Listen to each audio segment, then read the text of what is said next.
ya, Bapak.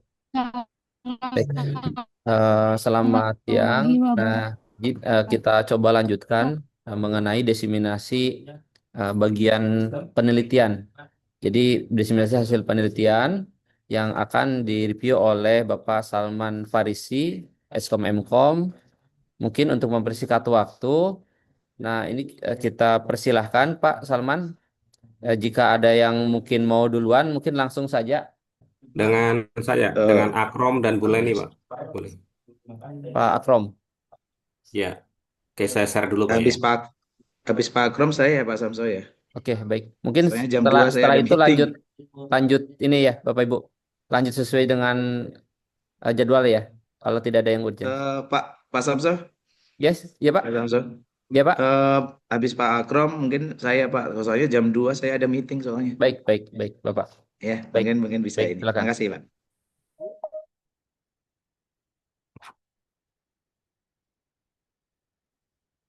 Selamat siang, Pak. Apakah sudah terlihat layar saya, Pak? Sudah, Bapak. Oke, oke, kita mulai aja ya. Bismillahirrahmanirrahim. Assalamualaikum warahmatullahi wabarakatuh. Waalaikumsalam warahmatullahi wabarakatuh. Selamat siang Bapak dan Ibu. Di sini saya dari kelompok saya beranggotaan dengan Bu Leni. Saya akan mempresentasikan terkait hasil dari penelitian kami ya, yang berjudul meningkatkan keamanan jaringan wireless LAN dengan penerapan multi SSID dan segmentasi VLAN menggunakan perangkat 3G wireless pada PT EKZ. Di sini ada tim mahasiswa saya juga Muhammad Akmal Dafa. Sebentar, saya gedein dulu ya. Oke, pertama konteksnya permasalahannya sebenarnya PT EKZ ini dia perusahaan yang bergerak di bidang FFCI. Dia saat ini karyawannya itu mostly bekerja menggunakan perangkat mobil yang lokasinya juga di kantor itu tidak menetap. Jadi bisa pindah kapan aja di lokasinya sesuai dengan keinginan mereka. Nah, dengan proses kerja yang seperti itu, maka diperlukanlah perangkat wireless yang handal dan stabil gitu. Namun, seiring berjalannya waktu, eh, adanya masalah itu karena beberapa tamu sering berkunjung ke kantor kami dan sering meminta akses WiFi gitu ya. Nah, pada saat kita kasih dari tamu-tamu masing-masing departemen ya, menggunakan satu SSID gitu. Nah, seiring dengan berjalannya waktu, terjadilah beberapa masalah adanya virus, penyebaran virus yang disebabkan dari perangkat eksternal itu.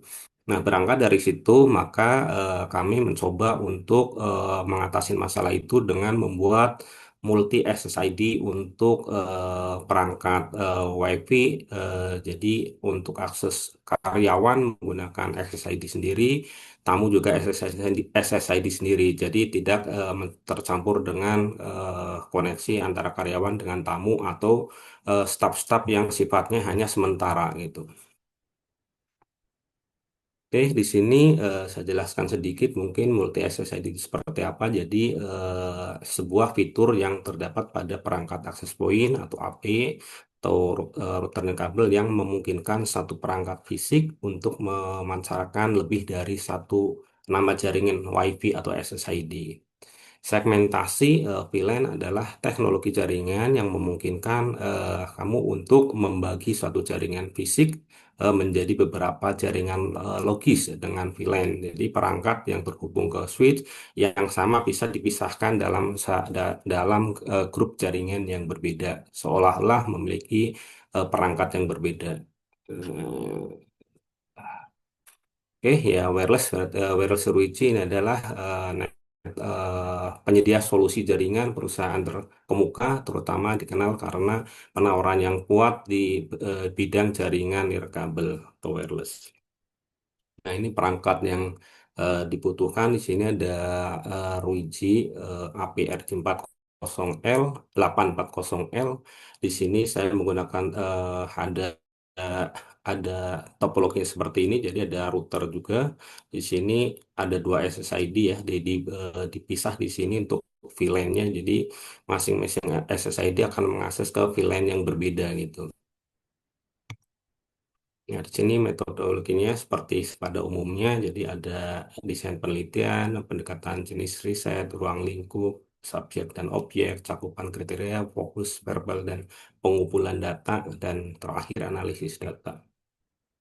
Oke, alur penelitiannya seperti yang udah pada umumnya, jadi identifikasi masalah, terus studi literatur, terus pengumpulan data. Nah, di sini analisis data, ini saya lebih ke arah menganalisis data terkait yang ada di sana terkait data-data jaringan atau data-data yang pernah ada isu seperti apa selama ini gitu. Nah, jadi kesimpulannya menyusun laporan akhir penelitian merupakan kesimpulan berdasarkan temuan memerlukan rekomendasi kepada kepentingan serta pengesipan publikasi dan diseminasi hasil penelitian PKN. Oke, ini dari hasil setelah saya bagi menggunakan multi SSID. Di sini ada pengetesan yang pertama dengan terkoneksi ke SSID karyawan. Jadi di sini kita mengetes ke server itu ya, server yang memang untuk digunakan operasional di perusahaan itu. Jadi untuk mengakses ke ping ke server berjalan dengan normal, ini memang sesuai yang diharapkan. Terus yang sebelah kanan tes ping ke internet dengan terkoneksi ke SSID karyawan. Jadi ke internet juga berjalan dengan normal, ke server juga berjalan dengan normal. Terus yang hasil tes yang kedua dengan menggunakan SSID tamu. Di sini tes ping ke server, jadi tidak bisa request timeout. Ini juga sesuai dengan skenario, jadi tidak bisa mengakses ke server. Yang sebelah kanan data tes ping ke internet dengan terkoneksi ke SSID tamu berjalan dengan lancar. Jadi di sini jika menggunakan SSID tamu hanya bisa terkoneksi internet langsung, jadi tidak bisa akses ke server-server atau perangkat-perangkat yang ada di perusahaan itu tersebut itu. Oke, jadi dari tes kedua skenario di atas, maka penerapan multi SSID untuk memisahkan perangkat internal dan eksternal sudah berhasil. Nah, kesimpulan utama dari implementasi multi SSID dan segmentasi VLAN sudah bisa diterapkan dengan baik dan lancar. Keterbatasan perangkat yang digunakan yang seharusnya menggunakan perangkat tambahan seperti firewall supaya bisa lebih aman lagi. Kemudian lanjutan untuk kedepannya disarankan multiple SSID ini diterapkan di masing-masing departemen. Jadi tidak hanya untuk tamu, jadi supaya lebih aman lagi. Penambahan perangkat firewall ini juga diperlukan lagi. Terus penambahan bandwidth management supaya bisa mengontrol bandwidth di masing-masing SSID. Oke, dari saya ini aja presentasinya. Kurang lebihnya mohon maaf. Silakan kalau ada yang ingin ditanyakan. Baik, terima kasih Pak Akrom ya. Ini saya baru baru kenal nih Pak dengan Pak Akrom ya. Baru Hmm, lihat ini. iya, kebetulan saya di tag ini, cuman saya join Oh dengan di itulah iya, ini. iya iya. Makanya kok terlihat gitu ya, apa baru terlihat gitu. Saya Nggak sering ke tempat bola ini sebenarnya, Pak. waduh bahaya nih. Iya iya. Oke Pak Akrom ya, tadi udah saya apa lihat paparan Bapak ini terkait dengan masalah. Keamanan jaringan sebenarnya.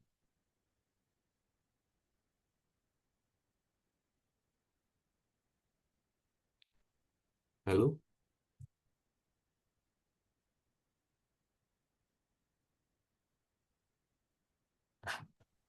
Asalkan suaranya tidak ada, Pak. Halo, hilang suaranya.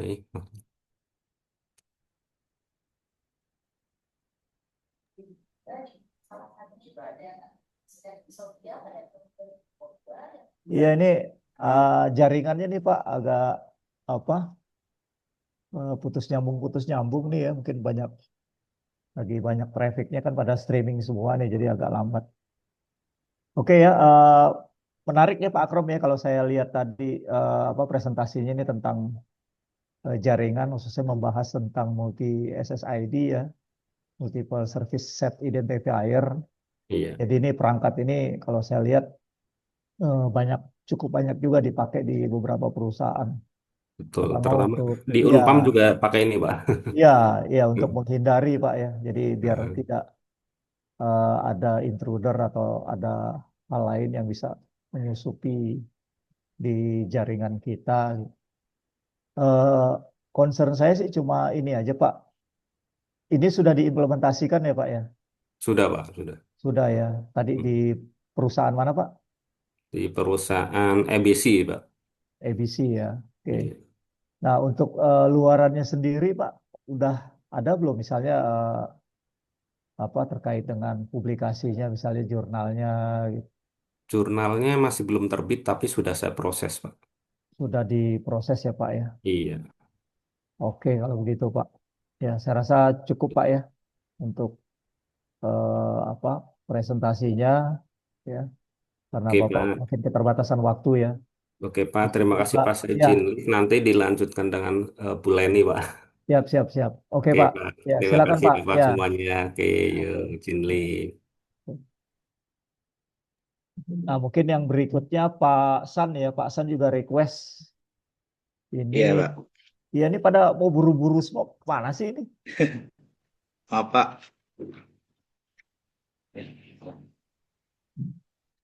Ya Iya, silakan Pak. Pak San. Ini kebetulan ada meeting jam 2 bertepatan di sini meeting juga nanti di LSP, Pak. Kebetulan saya dapat tugas. Ya, mungkin kemarin Bapak sebagai pelatih, saya sebagai asesor. Jadi sekitar tanggal 17-18 kemudian dapat amanat untuk ikut apa ini mengasesi. Ya. Makanya nanti jam 2 udah ada meeting lagi. Gitu. Mungkin mohon maaf teman-teman yang tadi terpaksa saya harusnya bukan jadwalnya saya, tapi saya maju karena mengingat waktu juga pengaturan waktu memang agak padat, jadi saya menyela waktu untuk bisa tampil dulu lebih dulu. Oke, terima kasih ya. Nah, saya akan share dulu dari materi saya.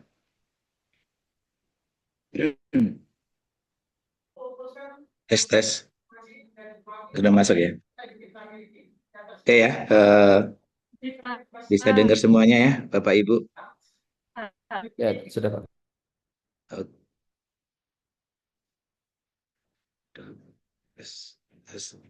Oke, saya akan menjelaskan pemaparan dari diseminasi saya yang terkait dengan penelitian dengan judul penerapan metode fasi dalam sistem pendukung keputusan pemilihan siswa terbaik di Yayasan Pancaran Harapan Bangsa. Nah, kelompok saya di sini ada kelompok dosen, ada saya sendiri sebagai ketua, kemudian Krisantus anggota, kemudian Bapak Eko Suharyanto juga sebagai anggota, dan mahasiswa sendiri diwakili dari Ananda Ivana Anggraini sebagai anggota juga.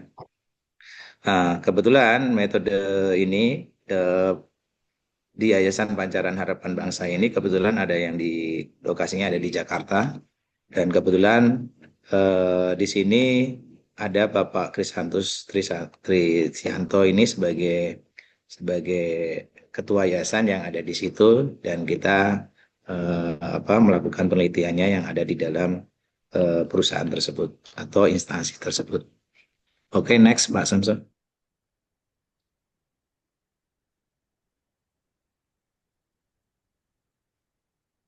Nah, di dalam duluan dan latar belakang tadi sudah saya jelaskan berkaitan dengan tugas dari kampus, yang dimana di sini kampus Universitas Pamulang sendiri tahun ajaran 2025-2026 yang tentunya sebagai tugas dosen untuk melakukan tridharma, ya salah satunya adalah penelitian ini.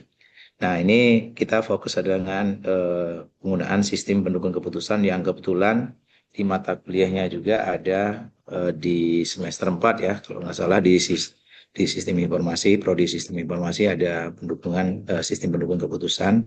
Nah, yang kita ambil adalah dengan menggunakan judul pemilihan siswa terbaik. Ini alamat dari mana? Alamat dari penelitian kami di Jalan Pos Ben Lama nomor 13 RT 4 RW 5 Sukabumi Selatan, Kecamatan Kebonjerut, Kota Jakarta Barat.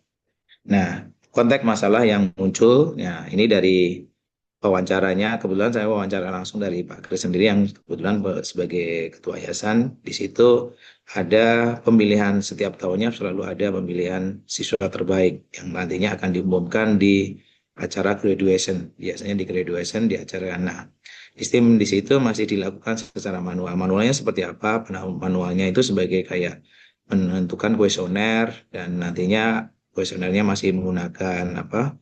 Kayak apa tuh, semacam Google Form sendiri. Kemudian nanti dari situ akan dikumpulkan, kemudian dia akan dijadikan apa, acuan untuk menentukan pilihan dari siswa terbaik tersebut.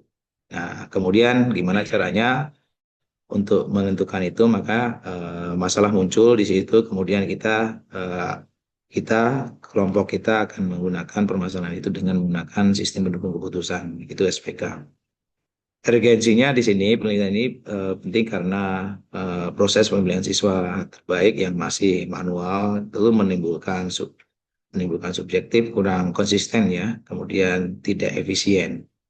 Nah, dengan adanya SPK tentunya untuk menghasilkan keputusan yang lebih objektif, ya, akurat dan efisien dibanding dengan tentunya terkaitan dengan yang manual. Karena manual itu pastinya agak ribet ya, kalau pengumpulannya, pertama dari sisi pengumpulannya data yang artinya tidak terlihat secara terdokumentasi dengan baik, kemudian akhirnya tentunya tidak menjadi acuan nanti untuk ke depan apakah nanti bisa digunakan kembali atau tidak. Nah, itu sebagai latar belakang kenapa kita menggunakan itu untuk sebagai judul yang nanti akan kita terapkan di sistemnya. Oke, next Pak Samsung. Oke, dari landasan teori dan tinjauan pustaka di sini, dari pemilihan siswa terbaik ini tentunya aspek penting yang nantinya untuk sumber daya manusia yang berkualitas baik dari segi akademik maupun karakter. Jadi di mana kita menentukan dari keberadaan siswa yang ada di sebuah sekolah. Kebetulan ini ada di sekolah ya. Kebetulan di pancaran ini tadi ada di sekolah, dan kebetulan di sekolah itu tentunya ada semacam ketentuan ya untuk mengukur ketercapaian dari beberapa siswa. Itu tentunya tidak hanya sekedar melihat secara langsung, tidak secara objektif, tapi kita harus melihat dari sisi kemampuan.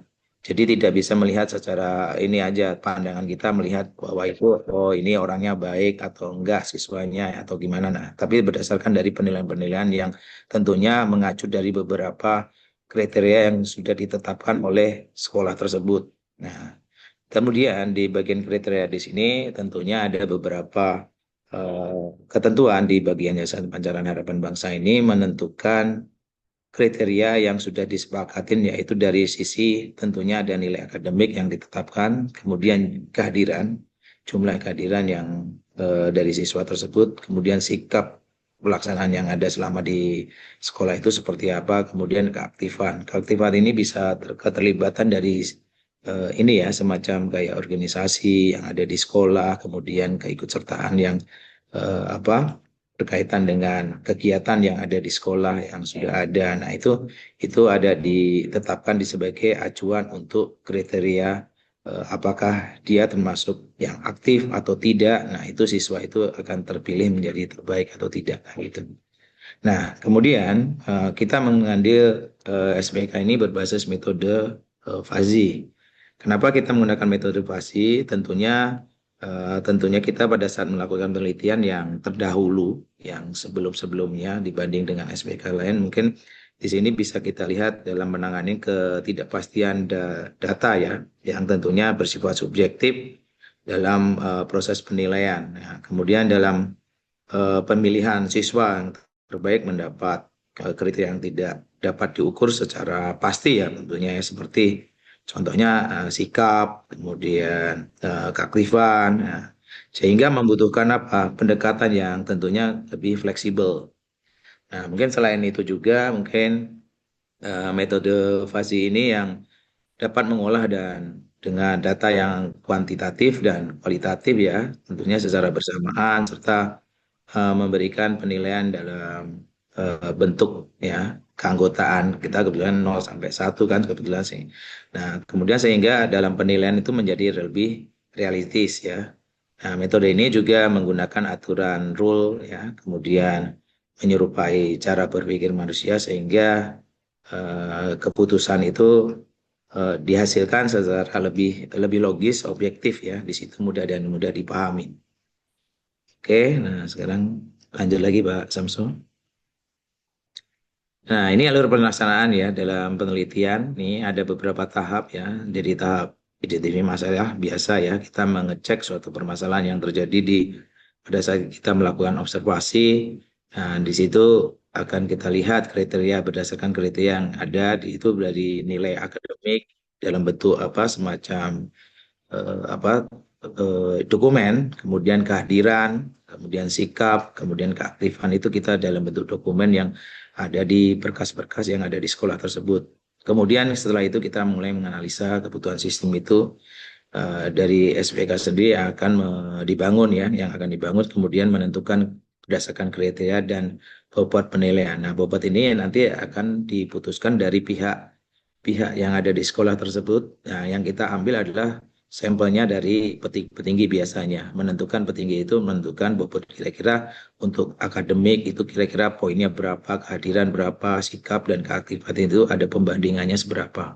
Jadi tidak hanya menetapkan yang tertinggi adalah berkaitan dengan nilai ya gitu, tapi bisa aja nanti nilai berapa persennya itu akan ditentukan dari petinggi yang ada di bagian sekolah tersebut. Kemudian mengimplementasikannya. Di situ membangun suatu aplikasi SPK menerapkan metode bahas ini melalui tahapan falsifikasi, kemudian inferensi, kemudian diferensiasi. Jadi ada rumus-rumus yang ditetapkan untuk menetapkan bahwa dari beberapa kriteria yang ditetapkan itu nanti berdasarkan bobot, kemudian akan terjadilah nilai yang terbaik itu dari sekian banyak alternatif yang dimunculkan. Kemudian evaluasi di sini dan menarik kesimpulannya seperti apa. Jadi di sini menilai kinerja sistem yang meningkatkan objektivitas, efisiensi, dan konsistensi dalam proses pemilihan siswa terbaik. Jadi nilainya ini berdasarkan dari apa yang kita dapat secara real, kemudian kita akan tarik kesimpulan berdasarkan dari sebelum menggunakan sistem dan sesudah menggunakan sistem. Nah, secara monitoring, ya, ini dilakukan seperti apa? Nah, ini secara berkala dengan mengamati kinerja sistem, keakuratan hasil, serta penggunaan oleh pengguna atau guru. Nah, tentunya berdasarkan evaluasi yang didapat itu pastinya akan menampilkan tidak hanya pada saat sekarang aja. Nanti pembandingannya nanti bisa dilakukan pada periode berikutnya. Karena ini baru pertama di instansi tersebut, maka belum bisa dilihat ininya ya, historisnya yang sebelum-sebelumnya seperti apa. Jadi nanti kinerja dari sistem akan kelihatan setelah ada acuannya dari yang sudah pernah dibuat, sudah dilakukan sebelumnya. Nah, ini kebetulan baru pertama kali sini. Mungkin pembandingannya adalah dengan yang manual. Yang manualnya seperti apa, apakah tingkat kecocokan, keakuratannya apa sama atau tidak. Seperti itu. Oke, lanjut lagi Pak Samson. Nah, ini hasil balik pelaksanaan ya. Nah, dari hasil ini adalah terbentuknya sistem pendukung keputusan yang tentunya berbasis metode OVASI yang dapat digunakan untuk membantu proses pemilihan siswa terbaik di Yayasan Pacaran Harapan Bangsa. Nah, sistem ini dibangun untuk mampu mengelola data nilai seperti akademik dan sebagainya. Nah, ini tentunya apa yang dihasilkan itu nanti berdasarkan dari nilai inputan dari guru yang sudah memasukkan nilai itu tidak hanya dari seperti yang sekarang ini aja. Mungkin kalau sekarang ini kan kita mendata semuanya ya. Jadi tidak hanya di dalam bentuk kertas atau data yang berdokumen, tapi semua akan tersistem semua. Jadi nilai akademik sudah disistem, dimasukkan di dalam aplikasi yang tujuannya nanti ada masukan dari pihak instansi yang nantinya kalau nggak salah akan dijadikan suatu bentuk kayak e-raport modelnya. Karena nilai akademik sudah masuk, kehadiran sudah masuk, sikap sudah masuk, keaktifan sudah masuk. Nah, itu nilai-nilai yang ada di sini otomatis akan mengenerate dari suatu raport sebetulnya. Nah, itu masih ada pembicaraan kemarin. Siapa tahu untuk ke depan itu akan diteruskan ya untuk penelitian selanjutnya untuk sampai ke e-rapotnya di khusus sekolah tersebut. Jadi bukan e-rapot secara nasional ya, tapi kita tidak mendirikan sendiri. Nah, itu kemarin sudah ada masukan seperti itu. Jadi karena nilai-nilai sudah dimasukkan semua di sini, tentunya apa yang berdasarkan kriteria itu sebetulnya rujukannya adalah rapot. Nah, di rapot itu nantinya kita bisa lakukan penarikan data untuk menjadikan suatu penentuan. Jadi dari situ kita bisa mengenerate hasil nilai tertinggi, terbaik, itu akan kelihatan semua. Jadi bentuk SBK-nya itu akan berkesinambungan dengan apa yang sudah kita lakukan penelitian.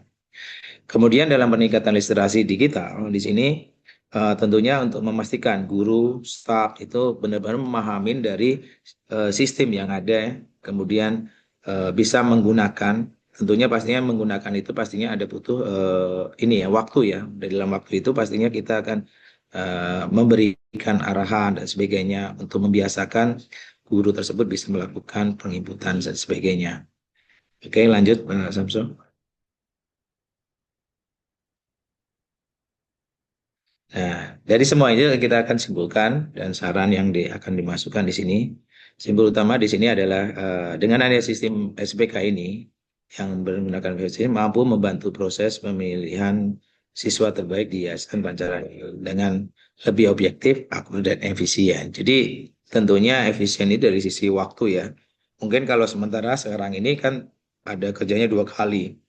Dari berkas dikumpulkan, data dikoleksi semua, baru dicek keberadaannya apakah kesesuaian atau tidak. Nah, kemudian itu tentunya butuh waktu dan tentunya akan membongkar berkas-berkas yang ada ya, artinya tidak semuanya terakurat masuk ke dalam sistem. Tapi dengan adanya sistem tentunya akan memudahkan segala sesuatunya akan lebih mudah dan efisien dari sisi waktu juga. Kemudian sarana tidak lanjut ya yang akan dilakukan pada saat pelatihan ini dilakukan pelatihan kepada guru. Tentunya guru kan tidak semuanya langsung gaptek ya, biasa masih gaptek jadi masih perlu dipahamin, apalagi masih beberapa ada yang senior, guru-guru senior kan mungkin udah nggak terlalu apa istilahnya masih masih manual, suka manual. Nah, ini perlu dicermatin di sini agar benar-benar sekolah yang ada di situ terintegrasi dengan akademik. Nah, itu perlu diterapkan. Kemudian sistem dibangun terbukti dapat mengurangi subjektivitas dan mempercepat proses pengambilan keputusan dibanding metode manual. Ini jelas ya, karena tentunya kalau manual itu masih makan waktu, nah tidak efisien tentunya. Kemudian rekomendasi program di sini dari pengembangan lanjutan nanti yang akan diterapkan ini kebetulan di situ laporannya masih grafis nilai itu belum ada penilaian. Kemudian pembandingan hasil keputusan untuk meningkatkan kualitas. Nah, membandingkan itu dari apa periode-periode sebelumnya.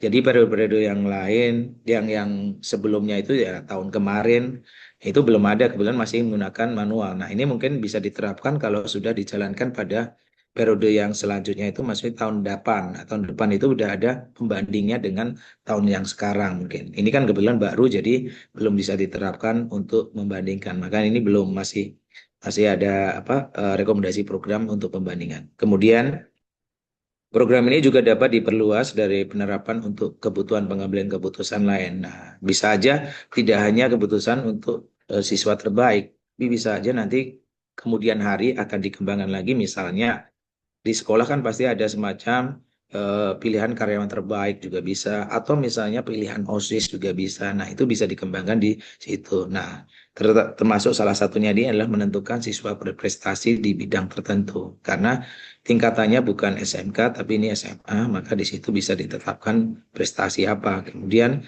pemilihan penerimaan beasiswa, nah itu juga bisa ditetapkan. Kemudian evaluasi kinerja siswa itu secara berkala itu bisa diterapkan juga. Nah, itu dia ya yang mungkin bisa saya sampaikan untuk sebagai ini ya terkait dengan disimulasi dalam penelitian ini. Mungkin saya ucapkan terima kasih semuanya atas waktu dan kesempatan dalam mempresentasikan. Terima kasih semuanya. Mungkin ada yang disampaikan, mohon ini masukan dari Pak Salman dan mungkin beberapa teman yang lain. Ya, Pak San, terima kasih banyak ya buat paparannya. Ini luar biasa, Pak San ya. Baru saya nih ketemu ya paparannya ini secara detail ya, lengkap gitu, terstruktur dan terperinci. Beda kalau udah level profesor ya. Aduh, terima kasih. Ini kan Jelas, akibat belajar sama Pak Salman. iya. Jadi kalau saya lihat ini cukup jelas Pak ya, dan ini juga memang banyak yang metode-metode apa SPK ini udah mulai sepertinya diterapkan ya, tidak saja di apa bidang SDM dan pendidikan ya, seperti layanan publik juga kan sekarang medis ya, kemudian Iya, bisnis juga ini udah diterapkan semua nih SPK, apalagi sekarang di dunia pendidikan kan sekarang kata Pak San tadi ya, banyak sekali nanti yang bisa diolah ya, misalnya tadi siswa terbaik, kemudian OSIS ya. Saya juga lihat tadi kriterianya sudah cukup lengkap nih Pak. Jadi ada 4 indikator Pak ya. Ada nilai iya, tadi Pak ya. Kemudian betul, ada betul. kehadiran, kemudian Iya, ada prestasi dan satu lagi saya lupa. Nah, ini memang indikatornya sudah cukup memenuhi kriteria ya dalam nanti iya, menentukan SPK. Walaupun kita tahu banyak sekali apa metode populer selain daripada Fuzi ya. Fuzi juga kan ada iya, betul. beberapa Pak ya. Misalnya ada yang Iya, betul. Hamdani, kemudian ada Iya, betul. Sukamoto apa Sukamoro ya. Saya Semua lupa. tuh. Sukamoto. Iya, iya. Ya. Nah ini banyak sekali metode-metode yang bisa ini. Nah, apalagi sekarang ada trennya Pak San itu bisa digabungkan dengan SPK yang lain Fuzi Pak. Jadi akan lebih Iya, lebih apa? itu. Betul, Lebih betul, Pak. Betul. top lagi gitu. Misalnya ada Fuzi dengan AHP, kemudian Fuzi dengan Iya, Topsis gitu. Nah, mungkin saya iya. pertanyaannya Pak San, ini kira-kira kapan diimplementasiinnya dan apakah ada rencana gitu? Maksudnya ini dipublikasi gitu ya, buat Oh iya, nilai KAK juga kan siap. mahasiswa kan di sini dilibatkan. Jadi mungkin Iya, kalau betul. nanti dia dapat misalnya di publikasi nanti kan bisa diupload untuk menambah nilai KAK dia untuk salah satu prerequisite untuk syarat skripsi gitu Pak San. Siap, siap, siap. Untuk publikasi, nah ini Pak, lagi diproses. Nah, ini kebetulan belum terbit. Nanti mungkin belum bisa menunjukkan hasil publikasinya. Karena tujuan saya kan pengennya publikasinya tidak untuk yang cuman yang tidak terakreditasi, tapi pengennya tuh pengen yang terakreditasi. Tapi memang kita akui kalau yang terakreditasi itu biasanya butuh waktu. Pak Saman juga paling tahu juga. Iya. Jadi tidak pastinya kita antri pertama, kemudian kalaupun lolos biasanya masih di pengecekannya mungkin dia juga untuk menjaga ini ya image dari untuk menjaga ini kredibilitas dari Sintanya sendiri di kampus tersebut. Maka di sini masih ada proses Pak yang lagi di ini. Sementara untuk implementasinya ini, nah ini tergantung dari Pak. Kebetulan gini yang punya adalah Pak Kris ya, bukan Pak punya, yang itu ketua yayasannya adalah Pak Kris sendiri.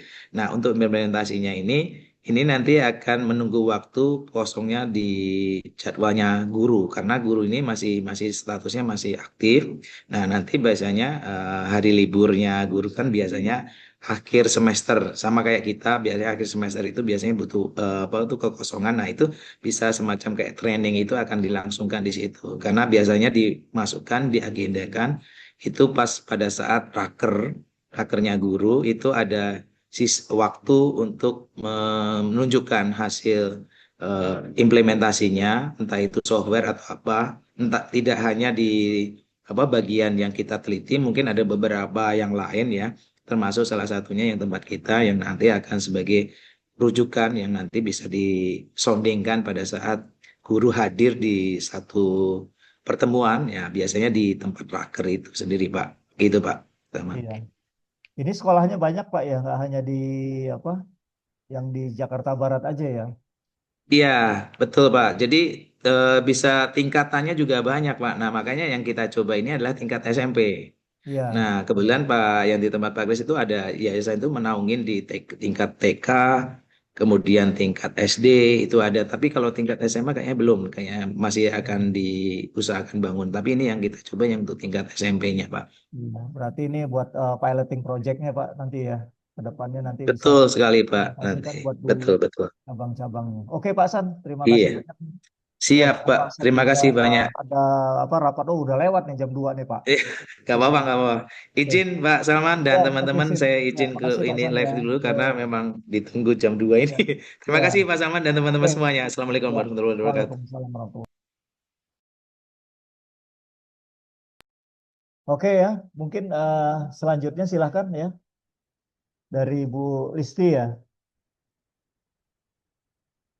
Bu.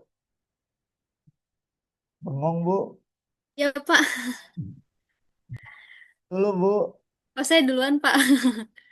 Bentar, Pak. Pak Ari ya, Pak Samso, siapa ini berikutnya? Enggak, Bu Listi Bang, Pak. Saya tukeran Oh, di oh tukeran. bulannya aja. Oh iya, soalnya Oh, saya instruksi dari moderator nih. Siap, Pak. Lanjut, Iya Pak. ya udah, iya. Pak. Kalau saya duluan, nggak apa-apa. Oh iya, takutnya Bu Listi mau masak ya. Suami mau pulang kan sore ya. Oke, saya duluan ya, Pak. Saya Ya, mulai. lanjut, Bu.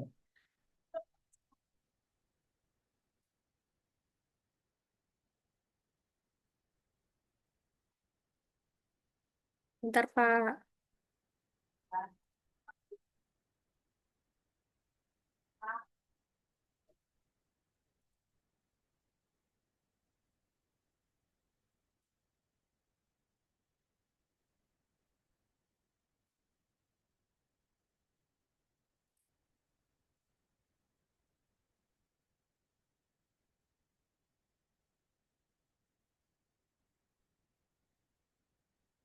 Sudah terlihat, Pak? Sudah Bu. Sudah, Bu. Oke, saya mulai ya, Pak. Assalamualaikum warahmatullahi wabarakatuh. Waalaikumsalam warahmatullahi wabarakatuh. Terima kasih Pak Salman atas kesempatannya yang diberikan kepada saya untuk bisa mempresentasikan, memaparkan hasil dari penelitian saya dengan tim dosen lain. Oke, lanjut saja. Untuk penelitian saya kali ini berjudul Pengembangan Sistem Informasi Kalibrasi Pressure Gauge berbasis web untuk mendukung penerapan ISO IC 17025/2017. Untuk tim dosen yang berkolaborasi dalam penelitian ini, yang pertama adalah saya sendiri sebagai ketua, kemudian ada Ibu Ana Juliana, STMKOM, dan juga ada Ibu Ayu Ernawati, SKOM-MKOM. Kemudian dari tim mahasiswanya sendiri ada Tias Cahyaning Mulan. Lanjut, Oh ya udah. untuk pendahuluan dan latar belakangnya, konteks masalah dalam penelitian ini yang pertama ialah untuk fenomena Kalau utamanya, dengan dosen TI ya, pengelolaan Prof. data Dan hasil dosen juga kalibrasi dengan pressure oke. gauge masih dilakukan secara Kasih tahu manual aja nih saya menggunakan lagi tunggu Pak Excel, Salman gitu. sehingga proses pengolahan, pencarian data, dan pembuatan sertifikat masih memerlukan waktu yang relatif lama. Kemudian, perihal data dan faktanya, sistem manual berpotensi menyebabkan kesalahan input, keterlambatan pengolahan data, kesalahan perhitungan, sampai dengan kesulitan dalam penelusuran dokumen kalibrasi. Kemudian untuk relevansi bidang ini sendiri, penelitian ini relevan dengan bidang sistem informasi manajemen, perancangan basis data, sampai dengan rekayasa perangkat lunak. Kemudian untuk penelitian ini sendiri dilakukan di PT Hiksa Instrumen Sinergi yang berlokasi di Jalan Lingkar Selatan nomor 10 Muncul, Kecamatan Setu, Kota Tangsel, Banten 15314. Kemudian dilanjut perihal urgensi penelitian, pentingnya topik ini adalah laboratorium kalibrasi memerlukan sistem yang mampu menjamin keakuratan, keamanan, keterlacakan data, dan efisiensi proses sesuai standar ISO IC 17025. Kemudian untuk pihak yang terdapat di sini ada teknisi, analis, penerbit sertifikat, manajemen laboratorium, sampai dengan pelanggan yang membutuhkan hasil kalibrasi secara cepat dan akurat. Untuk manfaat yang diharapkan ini sendiri adalah bisa meningkatkan efisiensi pengolahan data, mengurangi kesalahan perhitungan, mempercepat penerbitan sertifikat, dan meningkatkan kualitas layanan laboratorium itu sendiri. Kemudian untuk gap penelitiannya, untuk gap literaturnya, penelitian sebelumnya banyak membahas sistem informasi berbasis web dan layanan kalibrasi. Namun masih terbatas yang secara khusus mengintegrasikan pengolahan data kalibrasi pressure gauge dengan standar ISO IC 17025 secara terstruktur. Kemudian untuk gap empirisnya, di PT Heksa Instrumen Sinergi ini pengolahan data kalibrasi masih dilakukan secara manual sehingga berpotensi menimbulkan kesalahan input, keterlambatan proses, sampai dengan kesulitan dalam penelusuran dokumen. Kemudian untuk gap metodologisnya sendiri, penelitian sebelumnya umumnya berfokus pada perancangan sistem informasi umum, sedangkan penelitian ini menggunakan metode waterfall yang dipadukan dengan permodelan UML untuk mengembangkan sistem pengolahan data kalibrasi yang terintegrasi dan terdokumentasi. Selanjutnya untuk metode penelitian ini sendiri, dari aspek desain penelitian, menggunakan Research and Development atau R&D dengan pengembangan sistem berbasis web menggunakan metode waterfall. Kemudian dalam aspek pendekatan dan jenis risetnya sendiri adalah pendekatan kualitatif dan kuantitatif deskriptif. Kemudian untuk jenis penelitian rekayasa perangkat lunak, software development.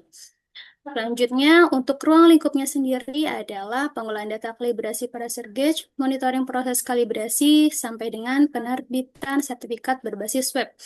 Kemudian, dari sisi subjek itu sendiri, yang pertama ada admin, teknisi, analis, penerbit sertifikat, sampai dengan pelanggan laboratorium kalibrasi PT Heksa Instrumen Sinergi. Untuk objek penelitiannya, sistem database ini sendiri pengolahan data hasil kalibrasi pressure gauge berbasis web. Kemudian untuk cakupan kriterianya, proses pengajuan kalibrasi, pengolahan data kalibrasi, validasi hasil, penerbitan sertifikat, dan monitoring progres pekerjaan. Kemudian kembali lagi untuk aspeknya adalah fokus variabel. Di sini adalah efektivitas sistem, kemudahan pengolahan data, akurasi data, dan efisiensi proses kalibrasi. Kemudian untuk pengumpulan datanya dilakukan dengan cara observasi, wawancara, studi pustaka, sampai dengan dokumentasi. Kemudian untuk aspek analisis datanya, analisis kebutuhan sistem, perancangan UML, implementasi sistem, serta pengujian black box untuk mengukur kesesuaian fungsi dari sistem itu sendiri.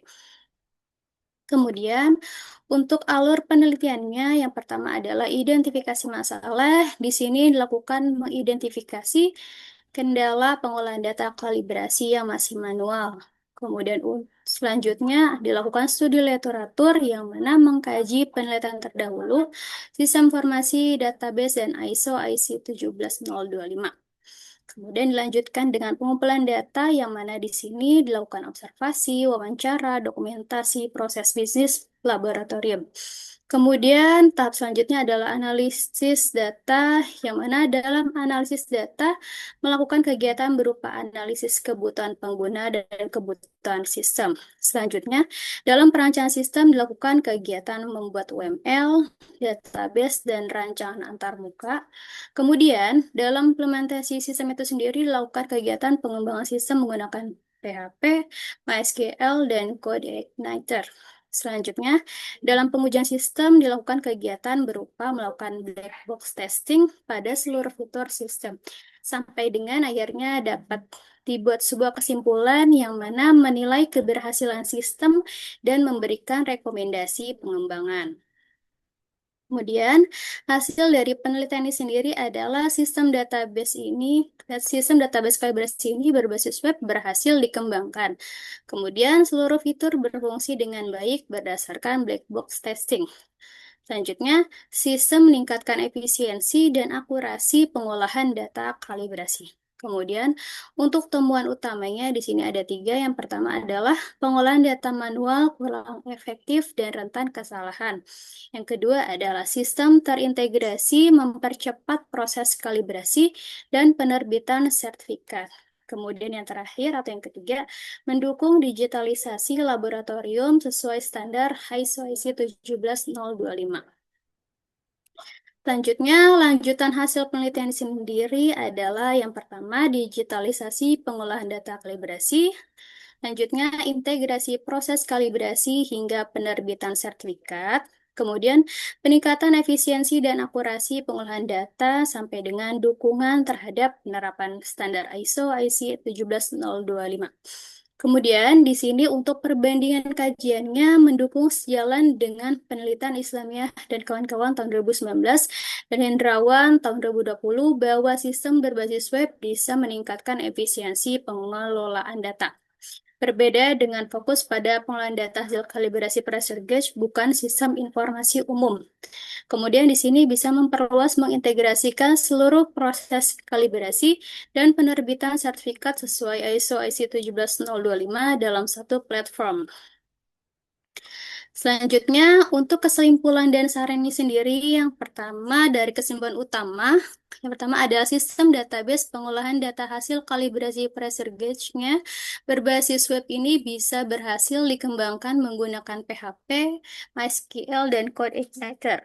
Kemudian, sistem mampu mendukung proses pengolahan data kalibrasi, monitoring progres pekerjaan, dan penerbitan sertifikat secara lebih efektif dan terintegrasi. Kemudian yang ketiga adalah hasil black box testingnya sendiri menunjukkan seluruh fungsi sistem berjalan sesuai kebutuhan pengguna dan menghasilkan output yang valid. Dan untuk keterbatasannya sendiri, yang pertama, ada sistem hanya mencakup pengolahan data kalibrasi pressure gauge-nya saja. Kemudian, implementasi dan pengujian dilakukan pada laboratorium. Kemudian, belum tersedia fitur notifikasi otomatis kepada pengguna. Selanjutnya, untuk saran dan tindak lanjutnya sendiri, untuk saran adalah menambahkan modul kalibrasi untuk jenis alat ukur lainnya. Yang kedua adalah mengembangkan fitur monitoring dan pelaporan yang lebih komprehensif. Yang ketiga adalah mengintegrasikan sistem dengan layanan notifikasi digital. Kemudian untuk tindak lanjutnya di sini yang pertama adalah pengembangan sistem dapat digunakan untuk seluruh layanan kalibrasi laboratorium. Yang kedua adalah implementasi automatic reminder melalui WhatsApp atau Telegram untuk setiap tahapan proses kalibrasi. Dan yang terakhir adalah pengujian sistem pada laboratorium lain untuk mengukur skalabilitas dan efektivitas implementasi. Kemudian untuk keterkaitan dengan SI ini sendiri, untuk mata kuliahnya ada 3.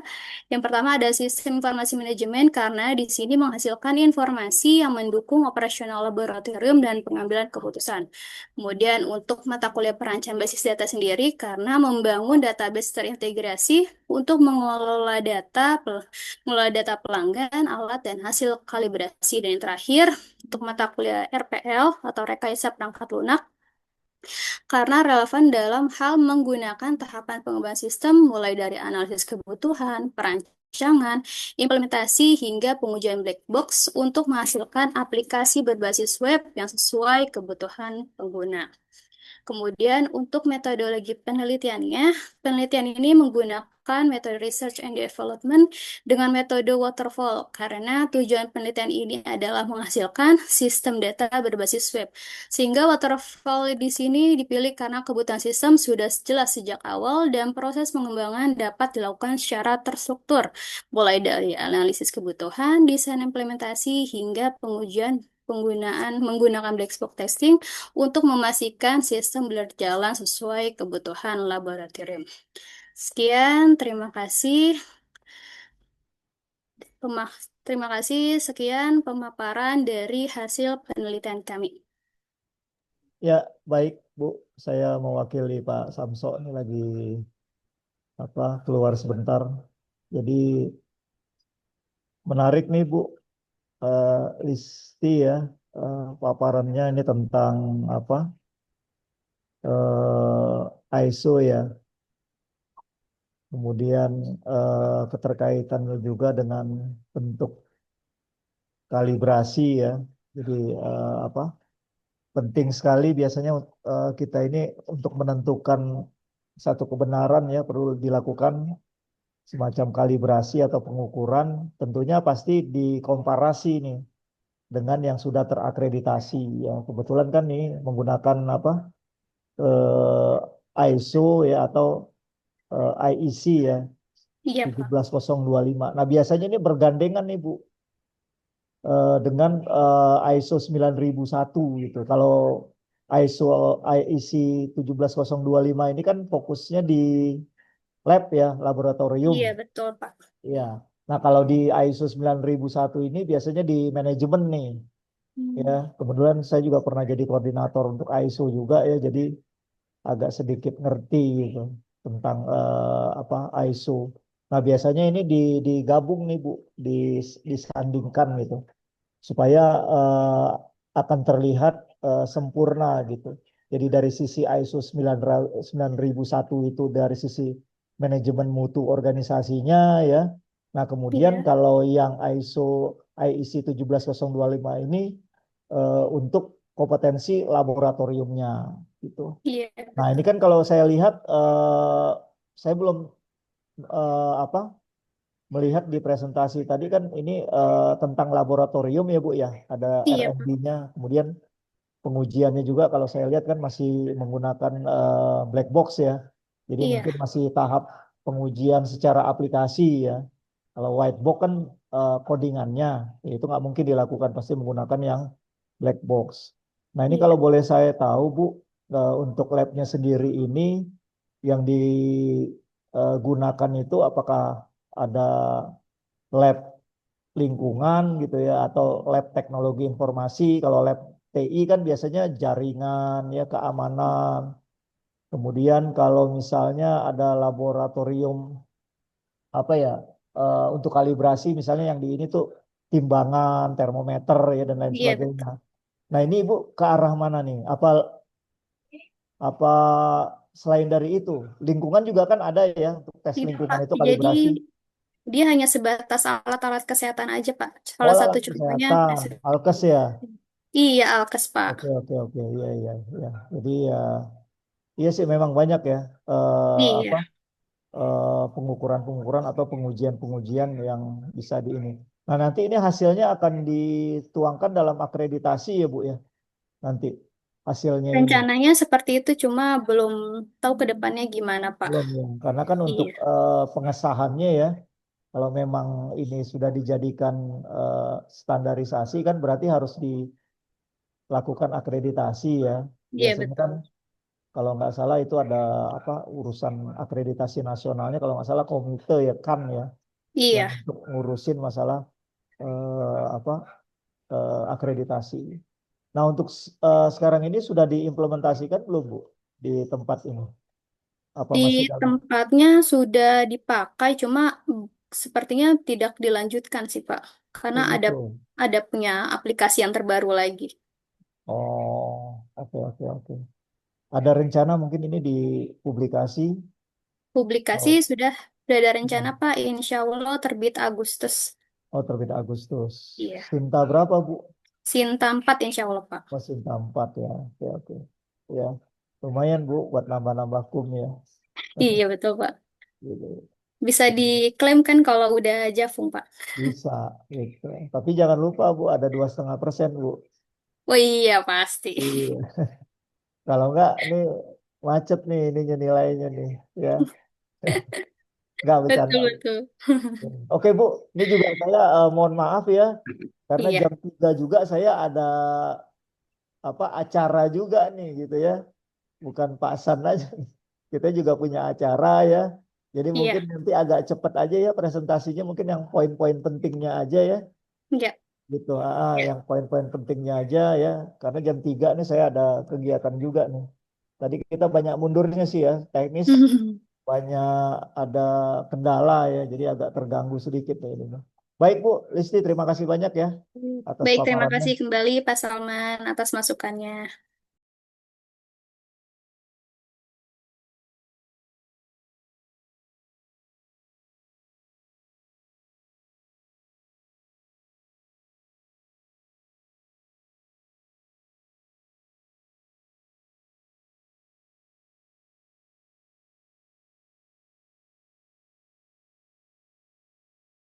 Ya, silakan berikutnya. Assalamualaikum Pak, saya Pak, boleh? Oh iya, Pak Rehan Emang ya. Pak Rehan dulu. Udah Siapa dulu, nih Pak Rehan yang terakhir. Pak Rehan terakhir Ini. tahu Pak. Oh, gitu.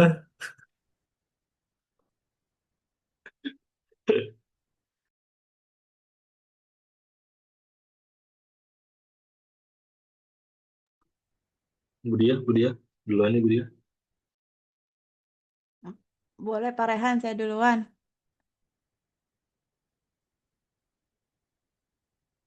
Pak Salman siapa nih Pak? Ya udah, terus bebas aja deh. Ngambek nggak? Mau Budia, sok. Nggak apa-apa, aku habis apa gitu.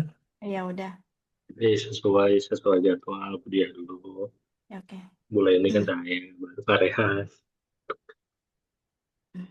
Saya. Oke. Hmm, Anjay. Sudah terlihat semuanya? Pak Salman udah ada ya Pak? sudah? Sudah Ibu, sudah. Oke. Bismillahirrahmanirrahim. Assalamualaikum warahmatullahi wabarakatuh. Terima kasih Pak Salman atas waktunya, juga Bapak Ibu dosen sekalian. Di sini saya di Aidar Mumpuni mencoba untuk mempresentasikan penelitian saya bersama rekan dosen lainnya yang berjudul aplikasi absensi siswa berbasis Android dengan pemanfaatan QR Code.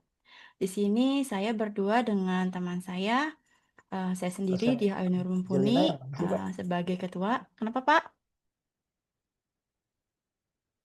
Dengan teman saya Angelina Hadriani. Kebetulan beliau adalah dosen di Unpam Serang, Pak Salman. Oh, pantesan makanya saya Iya agak Pak, saya waktu itu masih belum kenal, jadinya iya, ya udah barengan sama yang di Unpam Serang iya. Pak. Saya kadang-kadang kalau ada yang baru nih nanya dulu gitu nih Iya, siapa gitu. Asing gitu ya. ya Pak, Oke, betul oke, Pak. silakan Bu. Iya, makasih Pak. Oke, di sini ada mahasiswanya dua orang. Yang pertama ada Rizky Bayu Ramadan dan juga Roma Dian Chandra. Oke, untuk pendahuluan dan latar belakang, di sini ada konteks masalahnya. Yang pertama yaitu masih banyak sekolah yang melakukan absensi manual menggunakan media kertas. Kemudian guru membuang 10-15 menit waktu produktif belajar hanya untuk memanggil nama satu persatu. Lalu ada kertas absen yang rentan sobek, hilang, rusak atau basah. Lalu ada data dan fakta. Di sini ada proses manual sering salah menandai status kehadiran siswa atau salah tulis nama. Kemudian ada penyusunan laporan bulanan memakan waktu yang cukup lama sehingga menghambat info yang harusnya bisa real time. Lalu ada smartphone guru dan siswa yang belum dioptimalkan untuk proses administrasi sekolah. Untuk relevansi bidang penelitian ini yaitu relevan dengan sistem informasi manajemen dan juga perancangan basis data. Kemudian untuk urgensi penelitian, ada pentingnya topik yaitu mengatasi kegagalan manual. Kertas mudah rusak atau hilang, rentan salah rekap, dan juga manipulasi data. Kemudian ada menghemat waktu produktif, kegiatan belajar mengajar, lalu ada juga validasi data ketat lewat enkripsi QR code dan pengecekan lewat GPS juga ya. Lalu untuk pihak-pihak yang terdampak ada 3, yang pertama siswa, guru, dan sekolah juga orang tua. Di sini manfaat yang diharapkan yaitu penelitian ini diharapkan memberikan manfaat yang nyata bagi semua pihak. Yang tadi disebutkan guru, siswa, sekolah, dan juga orang tua. Oke, lalu ada gap literatur yang pertama yang tadi masih banyak yang membahas tentang sistem absensi yang masih dikembangkan berbasis web. Kemudian ada banyak studi literatur yang berfokus belum kepada pendidikan. Lalu ada sistem absensi sebelumnya kerap mengabaikan celah manipulasi seperti titip absen dan juga belum memanfaatkan QR code yang dinamis. Lalu ada gap empiris, siswa dan guru hampir seluruhnya memiliki smartphone Android. Metode paraf manual sangat mudah dimanipulasi. Lalu guru di kelas dengan jumlah siswa yang cukup banyak menghabiskan waktu produktifnya hanya untuk absen manual. Lalu di gap metodologis ada berbeda dengan penelitian terdahulu yang masih mendominasi dengan web based ya. Lalu yang ini ada metodologi absensi konvensional digital hanya memindai kode QR. Penelitian ini mengintegrasikan protokol validasi ganda secara real-time, memverifikasi keunikan QR Code dinamis harian, serta mencocokkan koordinat GPS siswa dengan batas geografis radius sekolah tersebut. Nah, ini menggunakan pemodelan untuk 3 aktor, admin sebagai pengelola database dan user, kemudian guru sebagai pemantau dan penyimpan laporan, juga siswa sebagai pelaksana untuk yang menyeken. Di sini metode penelitian menggunakan metode waterfall. Untuk cakupan dan kriteria, penelitian ini berfokus pada bagaimana aplikasi berguna untuk semua pihak atau aktor dari segi fitur dan penggunanya. Untuk pengumpulan data ada wawancara, kemudian untuk ruang lingkup, sistem aplikasi yang dibangun, teknologi QR Code, sama objek dan lokasi penelitian di sini sekolah NIDA di Parung Panjang. Lalu untuk variabel bebasnya, aplikasi absensi berbasis Android, pemanfaatan QR Code. Untuk variabel terikatnya, ada seberapa mudah siswa dan guru dalam mengoperasikan aplikasi absensi tersebut. Untuk analisis data menggunakan kuesioner. Lalu selanjutnya ada alur penelitian. Untuk identifikasi masalah, yang pertama adalah menganalisis kelemahan absensi manual, ketidakefisienan rekap, serta kerentanan data. Lalu ada studi literatur, menelaah 16 penelitian terdahulu dan landasan teori QR Code, Java, dan Android. Untuk pengumpulan datanya, melakukan observasi di sekolah dan juga wawancara fungsional. Untuk analisis data, kebutuhan sistemnya ada fitur scan, hak akses aktor, spesifikasi gadget. Lalu untuk kebutuhan hardware ada untuk smartphone-nya dan software menggunakan SQLite dan Java. Lalu kinerja sistem data kuesioner. Kesimpulannya, evaluasi sistem absensi, analisis kelebihan atau limitasi, dan penyerahan sistem, dan nanti akhirnya publikasi. Lalu ada hasil penelitian. Otomatisasi status kehadiran. Yang pertama, ketika tepat waktu, maka akan dianggap hadir. Di sini, siswa melakukan pemindaian QR Code dalam batas waktu yang sudah ditentukan oleh sistem. Ketika melewati batas, maka akan muncul terlambat. Siswa memindai QR Code setelah waktu normal berakhir, namun masih dalam rentang toleransi yang ditentukan. Ketika tidak hadir, akan muncul alpha, yaitu siswa tidak melakukan pemindaian sama sekali hingga batas waktu sesi absensi harian ditutup. Lalu ada temuan yang pertama, efisiensi waktu signifikan. Pemindaian QR Code melalui kamera smartphone hanya memakan waktu 1-2 detik per siswa. Lalu ada akses data real time.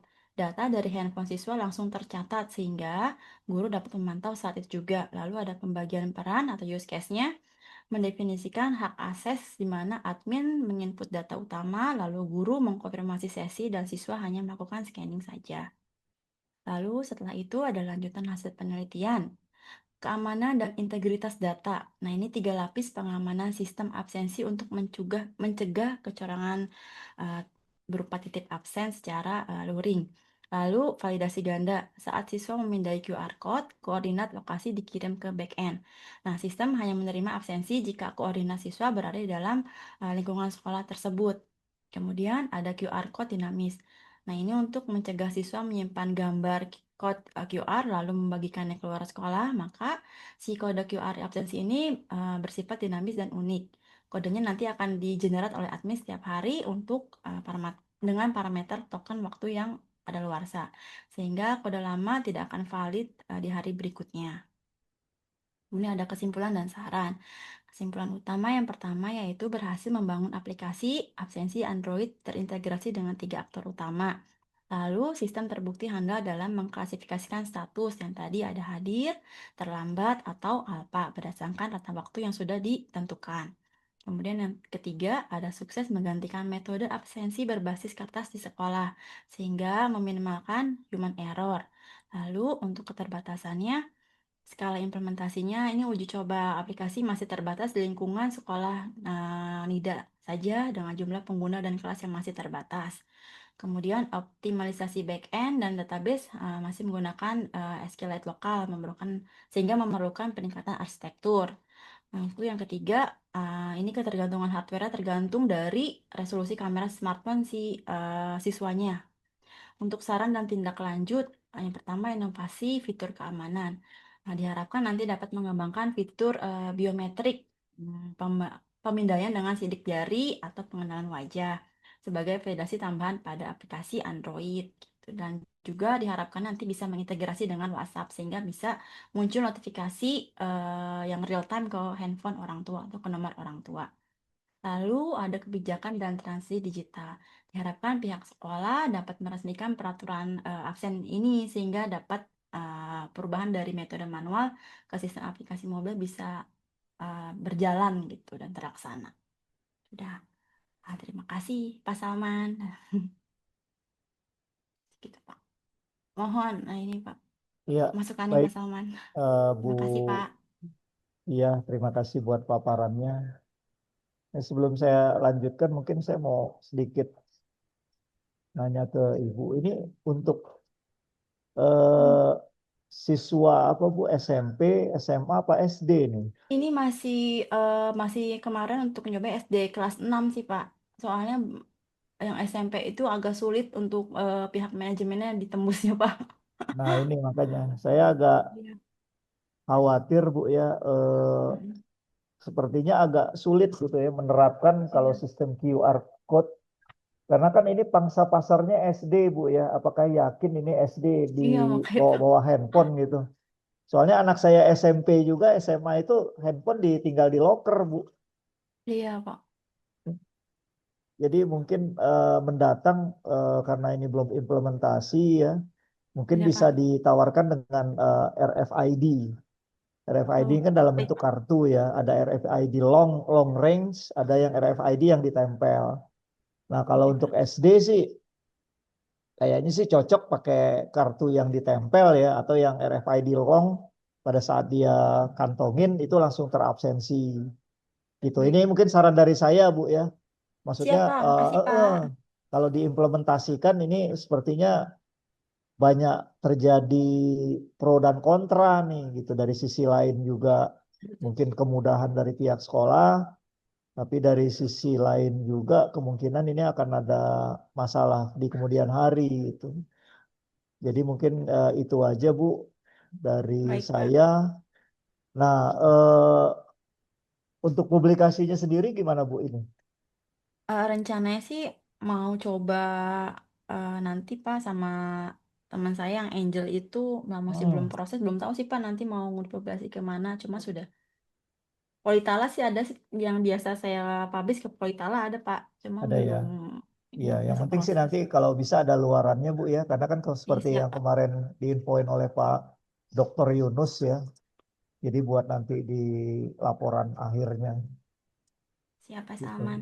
Itu aja Bu Tia ya, makasih banyak ya Iya. buat Makasih banyak Pak paparan dan Salman. ya, oke Termohon. ya. Selanjutnya, Selanjutnya saya Pak. wah Pak Rehan nanti semester 8 ya. Semester 8. Izin Pak Salman, kalau sesuai list tadi, Pak Tio dulu ternyata Pak. Hah?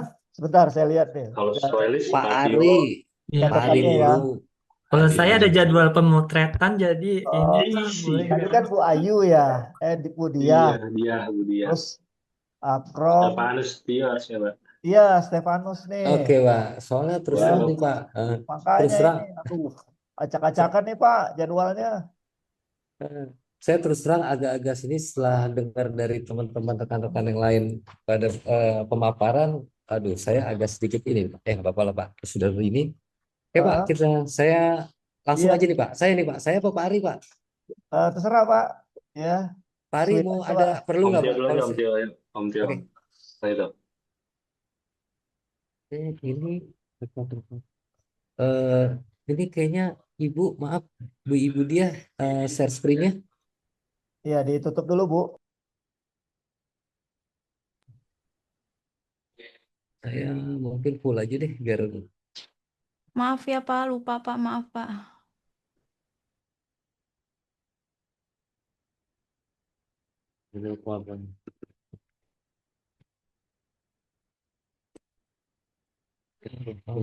Bapak sudah terlihat Bapak? Iya, Pak Tio agak cepet aja ya. Saya jam 3 Oke. ada sidang soalnya. Siap Pak, ini juga saya Pak. Oke, saya mulai ya Pak.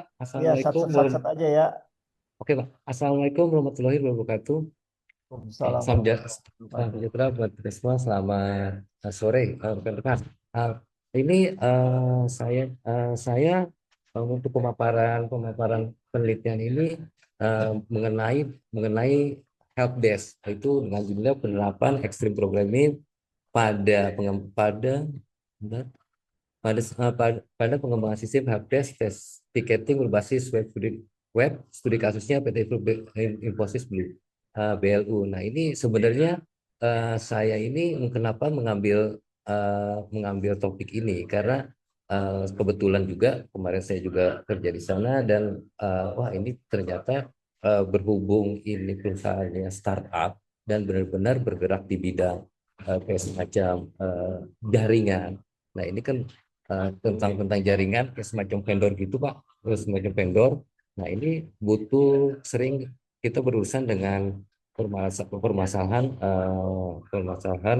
dari customer tentang apa namanya tentang layanan-layanannya masih ada aktif atau enggak seperti itu.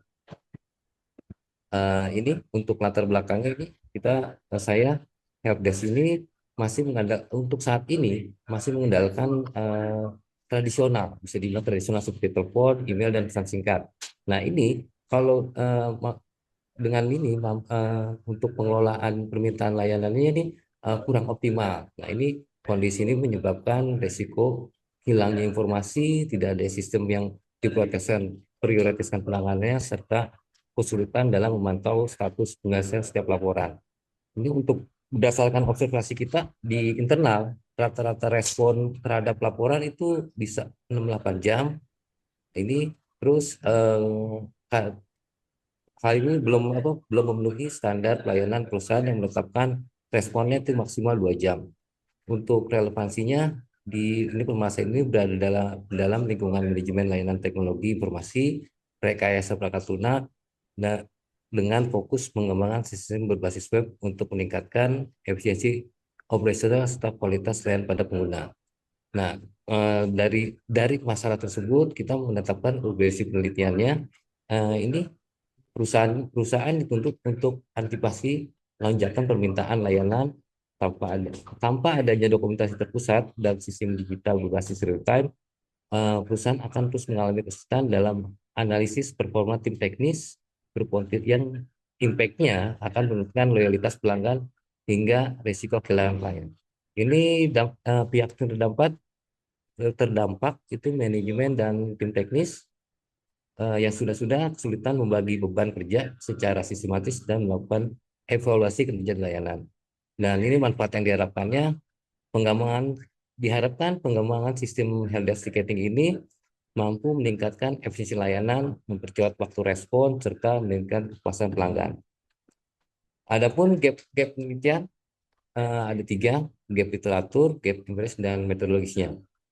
Kalau saya lihat ini saya cari ini kebanyakan penelitian masih terbatas implementasinya secara parsial dan penerapan XP-nya masih penerapan XP secara dulu. Penelitian ini menerapkan XP secara end-to-end serta merancang evaluasi kerja serta menggunakan indikator waktu respon, waktu misalnya, dan kepuasan pengguna. Untuk gap empirisnya, proses pengolahan data yang belum terautomatisasi secara maksimal memicu respon lambat sekitar 6-8 jam, sedangkan perusahaan menuntut untuk respon itu minimal 10 menit lah. Nah, ini untuk metodologinya kita menggunakan satu metode. Peneliti sebelumnya umumnya menggunakan metode pengembangan waterfall, prototype, atau sebagian extreme programming, serta lebih berfokus pada proses pembuatan SIM tanpa evaluasi kerja yang mendalam. Penelitian ini menerapkan extreme programming secara real, end-to-end, serta mengkombinasikan pendekatan kualitatif dan kuantitatif sehingga tidak hanya mengembangkan sistem tetapi juga mengevaluasi kinerjanya. Ini metode penelitiannya, kita menggunakan pengembangan sistem development research berfokus pada perancangan, implementasi sistemnya. Terus pendekatan kita menggunakan kombinasi kualitatif dan kuantitatif, di mana pendekatannya kualitatif untuk menganalisa kebutuhan sistemnya dan proses bisnis, sedangkan kuantitatif digunakan untuk mengukur kinerja. Ruang lingkup penelitian mencakup pengelolaan tiket layanan dengan subjek penelitian berupa tim teknis dan pengguna, serta objek penelitian berupa sistem helpdesk berbasis web. Cakupannya meliputi proses pelaporan masalah, pengelolaan tiket, monitoring status dengan tujuan meningkatkan efisiensi serta kecepatan respon. Pengumpulan data kami melakukan melalui observasi, wawancara, dan studi literatur dan dokumentasi. Selanjutnya, analisis data dilakukan melalui tahapan analisis keberhasilan sistem, implementasi metode ekstrim, serta evaluasi kerja sistem secara deskriptif berdasarkan indikator seperti waktu respon dan waktu penyelesaian penelitian. Ini alur penelitiannya. Pertama, menentukan permasalahan dalam pengelolaan layanan helpdesk itu sendiri serta merumuskan tujuan penelitiannya. Untuk yang kedua, kami mengkaji teori dari penelitian terdahulu terkait sistem helpdesk dan metode extreme programming itu sendiri. Untuk pengumpulan data, kita mengumpulkan data melalui observasi, wawancara, dan studi literatur. Untuk analisa datanya, hasil observasi dan wawancara untuk mengidentifikasikan permasalahan pada layanan helpdesk serta menentukan kebutuhan sistem guna meningkatkan efisiensi penanganan tiket. Dan untuk yang kelimanya terakhir, kita menarik kesimpulan dari masa-masa tersebut, baru kita putuskan kesimpulan seperti apa. Hasil penelitiannya berdasarkan implementasi helpdesk yang dikembangkan ini terus terang masih menggunakan bahasa pemrograman yang masih dibilang masih PHP natif dan MySQL. Ini beberapa tampilannya. Ini.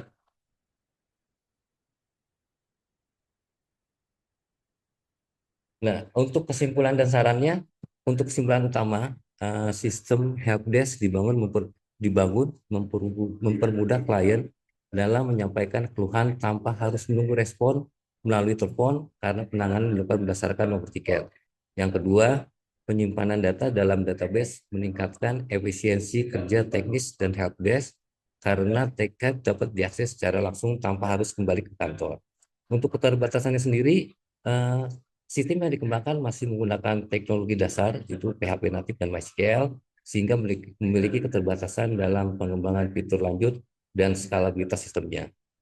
Penelitian ini hanya berfokus pada pengelolaan tiket helpdesk, sehingga belum mencakup integrasi dengan sistem lain atau pengembangan fitur yang lebih kompleks.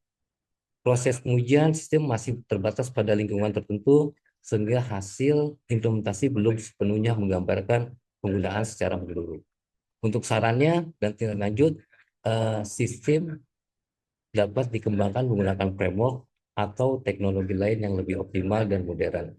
Perlu pengembangan versi mobile agar akses lebih fleksibel, serta menambahkan fitur notifikasi otomatis yang dapat ditambahkan untuk mempercepat respon terhadap tiket.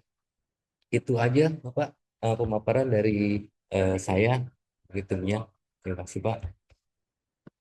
Oh, oke. Ya, siap. Pak Stefanus ya. Ini saya nggak ngelihat Pak Rian ada di mana, Pak?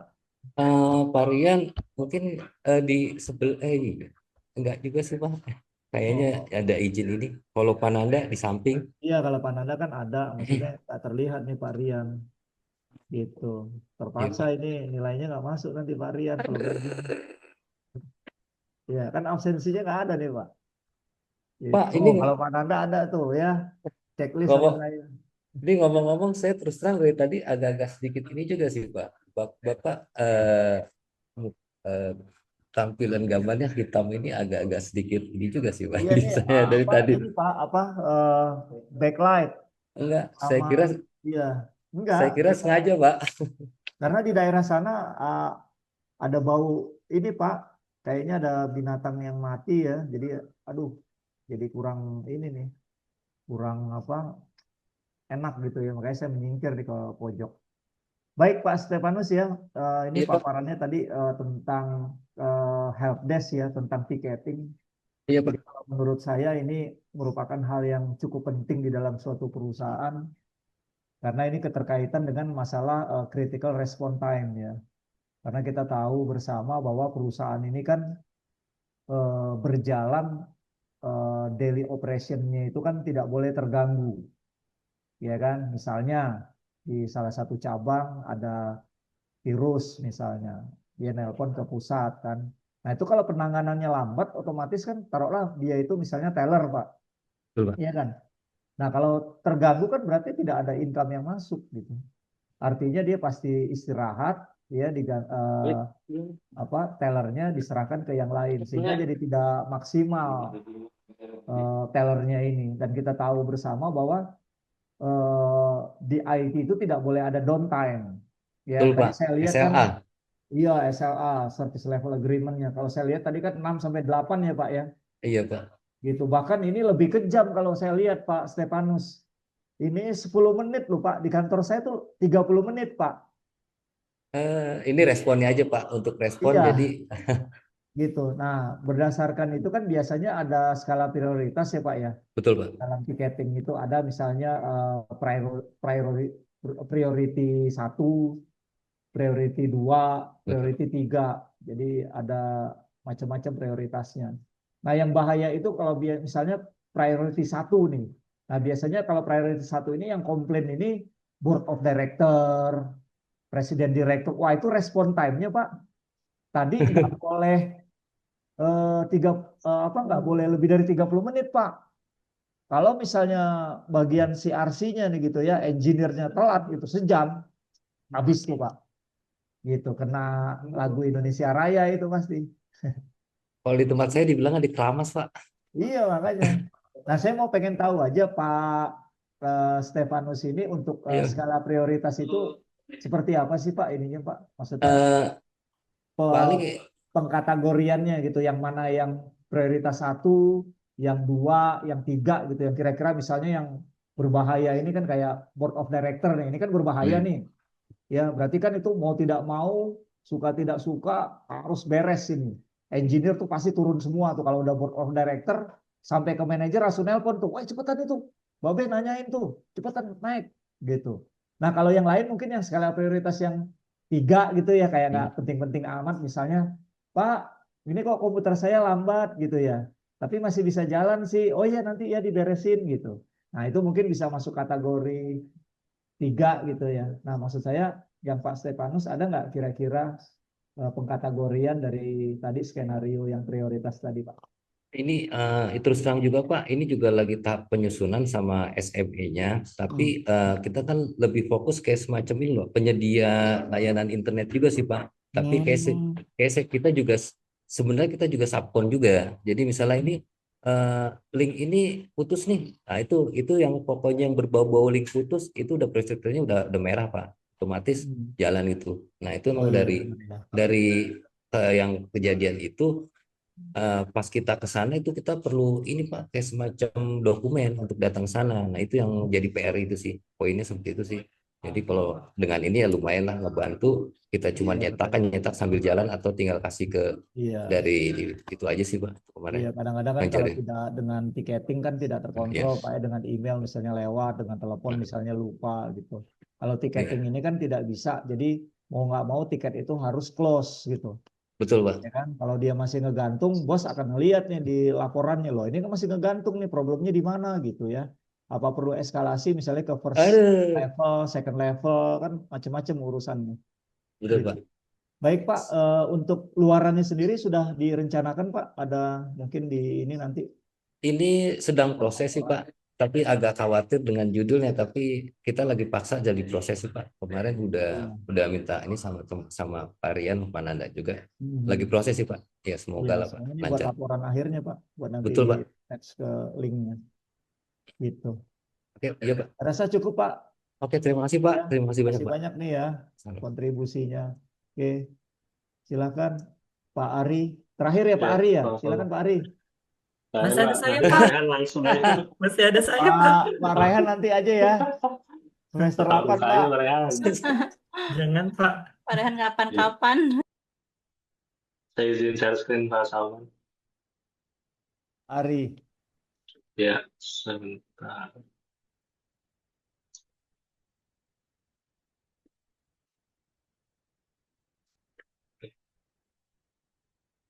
Pak sudah terlihat?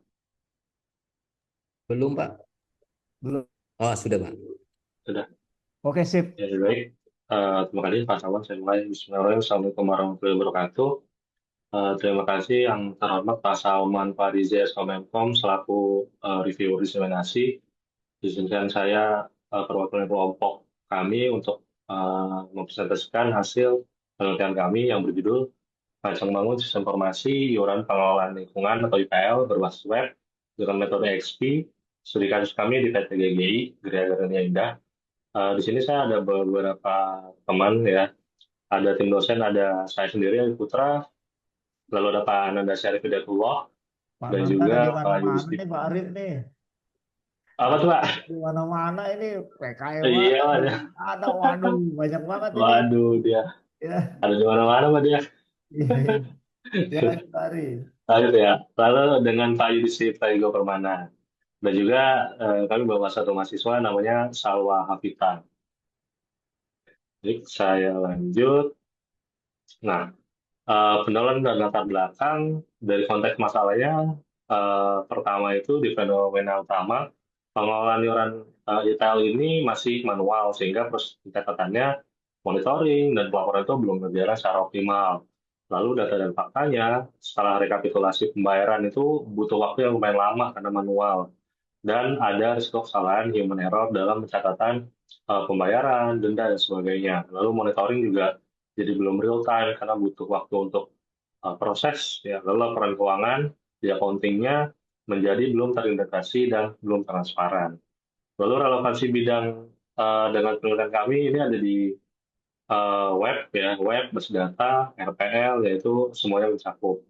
Urgensinya, kenapa penelitian ini terjadi? Yang pertama, PT GG ini butuh sistem informasi IPL yang mampu mengatasi keterbatasan proses manual tadi dan bisa mendukung pengelolaan data secara real time. Lalu juga meningkatkan efisiensi pengelolaan IPL, mengurangi kesalahan pencatatan, mempercepat pelaporan, dan meningkatkan transparansi informasi keuangan. Nah, ini kebetulan kami di PT Geria Garnia Indah beralamatkan di Ruko Sananto Place, Paramount Serpong.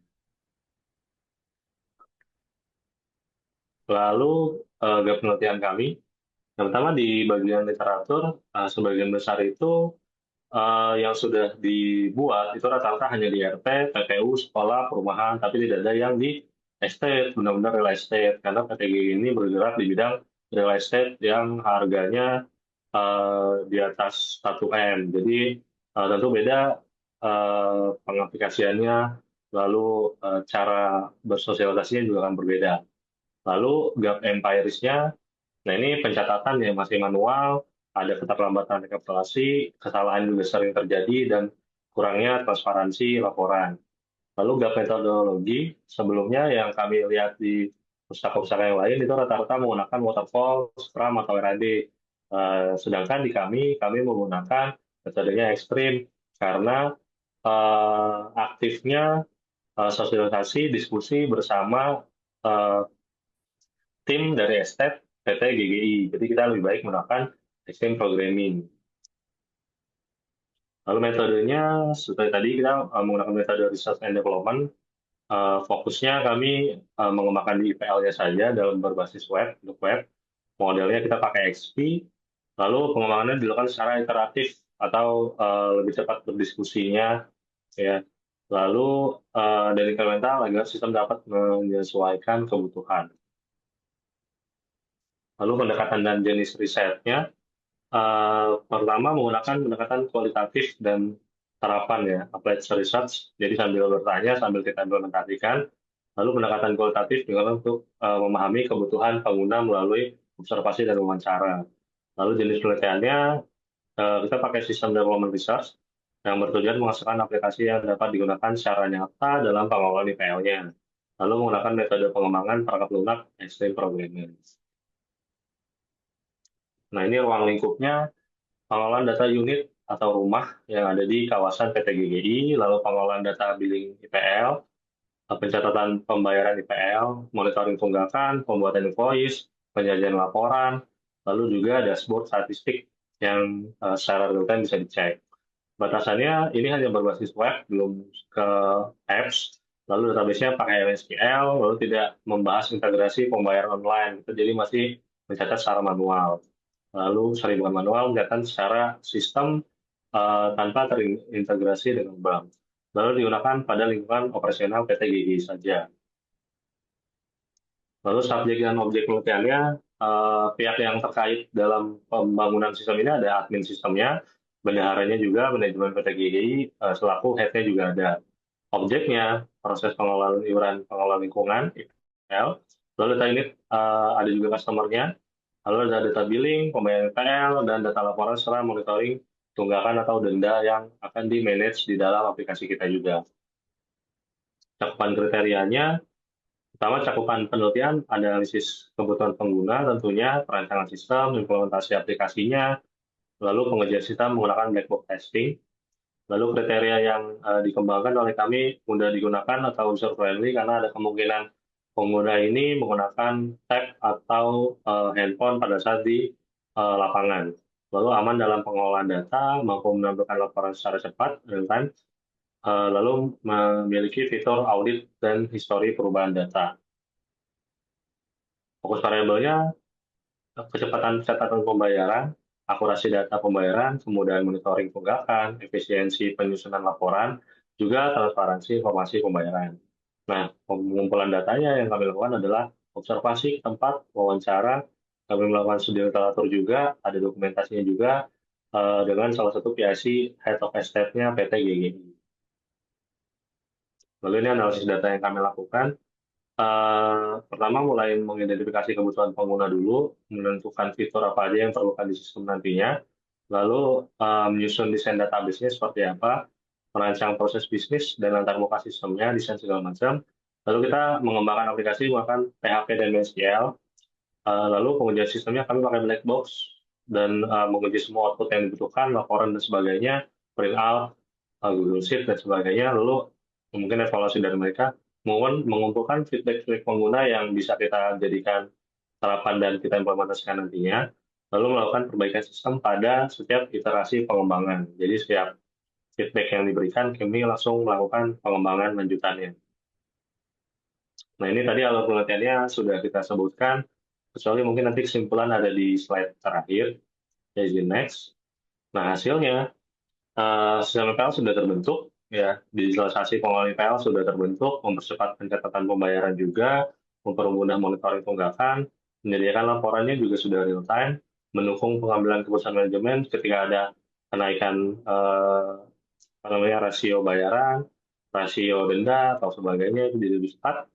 Hasil pengembangannya, kita punya sistem login dengan hak akses, ada beberapa hak akses, lalu ada master data unit yang bisa sinkron dengan sistem internal, jadi kita ada menggunakan API mereka. Lalu billing, denda, dan pembayaran sudah ada di sini, monitoring tunggakan juga sudah bisa, dashboard statistik contohnya ada di kanan, lalu ada laporan, billing, dan invoice juga sebenarnya ada dan sudah bisa digunakan. Nah, lanjutan hasil penelitiannya, dashboard static real time, mungkin nanti bisa diperbaiki lagi, monitoring tunggakan otomatis. Saat ini masih hanya by email, jadi belum ada by WhatsApp karena batasan biaya. Lalu ada sistem billing terintegrasi juga dengan tadi payment gateway, invoice pembayaran otomatisnya nanti coba dicari. Lalu ada audit trail, ini yang masih perlu dikembangkan lagi karena yang sekarang itu hanya seadanya saja audit trailnya. Lalu manajemen penalti atau denda. Kalau sekarang dendanya itu harus selalu dibayar dan looping, jadi belum ada batasannya, belum bisa di-manage. Lalu kesimpulan dari kelompok kami, kesimpulan utamanya, simulasi iuran pengelola IPL ini berbasis web, bisa dibangun dan diimplementasikan di PT GGI. Sistem mampu menggantikan proses pencatatan manual, ya, menjadi proses digital yang lebih terintegrasi, cepat, dan terorganisir. Lalu dashboard dan laporan yang tersedia meningkatkan transparansi serta mendukung pengambilan keputusan manajemen. Keterbatasannya yang pertama, implementasi masih terbatas pada lingkungan PT GGI saja, lalu belum tersedia fitur notifikasi atau reminder otomatis kepada customer yang menunggak by WA tentunya, belum terintegrasi dengan sistem pembayaran tadi ya. Lalu belum juga tersedia aplikasi mobile khusus Android atau iOS, jadi masih mode web. Saran dari kami dan tindak lanjutnya, yang pertama menambah fitur notifikasi, Yang kedua, mengintegrasikan payment gateway, mungkin lebih mudah nantinya. Yang ketiga, mengembangkan aplikasi browse mobile. Yang keempat, melakukan fitur analisis data dan prediksi tunggakan churn, biasanya namanya. Itu juga masih belum. Lalu yang terakhir, itu pelatihan pengguna admin, bendahara, dan manajemen dari PT GGI. Nah, kebetulan, alhamdulillah ini sudah dipublikasikan di ijiswiratama.org ya. Ini Sinta 2 Pak Salman, alhamdulillah sudah terbit. Weh, Jadi nanti mantap sudah bisa Pak. Sorry Pak, Terus, Sinta 4 kok nggak terusan. oh, Sinta 4 Pak, Sinta 4. Alhamdulillah udah terbit, kita tinggal di report nantinya di Sister, alhamdulillah. Mungkin itu aja dari penelitian kalau kami. Saya kembalikan ke Pak Salman. Terima kasih. Wassalamualaikum warahmatullahi wabarakatuh. Waalaikumsalam. Baik Pak Ari ya, Waalaikumsalam. Terima kasih karena ini Pak. udah Sinta 2 ya, jadi nggak perlu pertanyaan 4 lagi. Pak. Typo Pak. 4 ya? 4 Pak, 4 Pak. 4 Amin, ya? amin. Iya Amin. bagus tapi ya, artinya udah luarannya itu udah dalam berbentuk jurnal Pak ya. Alhamdulillah Pak. Jadi memang pengelolaan IPL ini penting ya, terutama di tempat kita sendiri ini kadang-kadang saya juga pernah kejadian itu ya ditagih lagi Pak Ari. Ya, padahal udah bayar gitu ya. Itu dia double. Iya, keamanan datang lagi. Pak, belum bayar nih sini. Lo udah Iya. ditransfer. Coba lihat sama koordinatornya. Oh iya, nah kadang-kadang nggak sinkron gitu Pak Ari. Itu Iya. memang betul Pak. Pengelolaan itu kadang-kadang apalagi kalau kayak saya kan ada 64 kepala keluarga di RT 10 itu. Ya, jadi ngelibet lah gitu. Pokoknya kalau urusan-urusan kayak gitu. Iya. Ya saya setuju Pak Ari ya, ini dikembangkan di tempat ini ya, lingkungan yang di sana. Cuma mungkin saya mau tanya aja Pak Ari, ini udah diterapkan Pak Ari ya? Belum? Sudah diterapkan sampai sekarang, ada beberapa pengembangan juga Pak, alhamdulillah. Gitu. Ya syukurlah kalau gitu ya. Berarti udah di ini dan juga jurnalnya sudah di publis ya. Berarti tinggal laporannya aja. Tadi barusan Bu Emi juga Baik, udah Pak. WA nih. Ya lapor terkait dengan laporannya. Mungkin itu dulu Pak Ari untuk Oke, sementara oke. ya. Baik, Pak Salman, Nah, baik. Terima kasih waktu juga Pak. nih udah ditunggu juga saya ya. Ya, siap Pak. Oke. Ya, habis saya Pak. Pak. Habis. Ya, terima kasih banyak ya. Pak, saya Sudah belum. habis. Terima Hah, kasih Pak masih ada? Salman. Saya masih ada. Aduh, Ya. kapan selesai? Ya, Udah semua, Pak, udah semua. udah ya? Belum. Udah Pak. Belum, Pak. Kalau gitu ditutup ya. Belum. Masa? Belum, Pak. Masih ada. Oh, masih ada. Udah selesai, Masih. Pak. Udah Jangan belum? asal, jangan asal. Belum, Teh. Moderator mau ditutup nih. Belum, Pak. Oh, belum. Oke. Wah, ininya berat semua anggotanya ini ya. Oh, ya. Ini nggak bisa, Pak. Ayo, Pak, dilanjut aja, Pak. Iya, ini nggak bisa ini. nggak Soalnya bisa. narasumber semua ini. Wah, berarti Ya. ngeri dong nih. Ya, silakan, Pak, Itu dilanjut aja. anggota maksudnya. Wes. Assalamualaikum warahmatullahi wabarakatuh. Bapak Waalaikumsalam. Ibu, selamat sore. Ini udah jam ya. Selamat sore semuanya. Kali ini saya bersama Ibu Emi dan Pak Afrizal. Ada anggota mahasiswa juga sih Pak. Namanya anggota mahasiswanya itu adalah Cahyo, seperti itu. Nah, kami melakukan penelitiannya di Universitas Pamulang Pak, karena menurut kami di kampus itu masih ada permasalahan. Dari permasalahan itu kan sebenarnya bisa diambil penelitian kayak gitu. Nah, kayak gitu. Jadi penelitiannya mengenai studi kelayakan untuk pembelajaran AI di Unpam kayak gitu, Pak. Nah, untuk Nggak boleh, nak, nggak boleh, nak. permasalahannya kami memperhatikan yang pertama itu motivasi mahasiswanya itu Jangan. menurun Pak dalam pembelajaran kayak gitu. Terus metode pengajarannya yang masih menggunakan konvensional juga dan juga proses pembelajarannya masih kurang bervariasi. Nah, urgensinya karena pembelajaran mahasiswa yang menurun, terus model pembelajaran yang kurang interaktif, dengan adanya AI ini diharapkan pembelajarannya jadi lebih bervariasi dan juga sekarang perkembangan zaman yaitu zaman AI itu menuntut pembelajaran itu bisa dikombinasikan dengan AI dan bisa mengikuti era saat ini, yaitu era artificial intelligence. Nah, gap literaturnya itu dalam sebagian besar di penelitian terdahulu itu banyak penelitian terdahulu terkait dengan artificial intelligence itu masih cenderung dalam teoritis dan juga tanpa melakukan evaluasi kelayakan yang spesifik, Pak. Jadi belum ada studi kelayakan mengenai penerapan pembelajaran artificial intelligence di universitas seperti itu. Dan juga gap empirisnya yaitu universitas yang diteliti ini menghadapi penurunan motivasi karena yang saya perhatikan juga di dalam kelas itu kalau pembelajarannya monoton seperti itu, mahasiswanya juga motivasinya monoton kayak gitu. Nah, kami di gap metodologisnya kami menggunakan SWOT dan juga studi kelayakan TELOS atau Technical, Economy, Legals, Operationals dan Schedule. Nah, kami mengkombinasikan dua metode tersebut dan juga di Unpam itu kan ada LMS. Nah, itu bisa juga dikombinasikan dengan AI dan juga LMS kayak gitu, Pak. Ini metode penelitiannya, objeknya itu mahasiswa dan dosen. Terus kami menggunakan mixed methods, yaitu menggunakan pendekatan kuantitatif dan kualitatif. Ruang lingkupnya ya di Universitas Pamulang. Variabel bebasnya itu integrasi Gemini AI sebagai alat pembelajaran yang interaktif. Variabelnya itu terkait dengan motivasi belajar dan interaktif di dalam kelas. Kami menggunakan hasil analisisnya dari hasil kuesioner dan juga dari feedback mahasiswa. Ini alur penelitiannya. Yang pertama yaitu dari kita analisis dulu dari masalahnya, tujuannya dan latar belakangnya. Terus kita menggunakan literatur review, research design-nya, kita menggunakan metode penelitian yaitu tadi questionnaires dan juga dari kualitatif menggunakan literatur review. Terus kami kumpulkan datanya, lalu kami analisis dan jadi sebuah hasil dan diskusi yang terakhir ada di kesimpulan. Nah, ini hasil analisisnya. Kalau dari segi kekuatan itu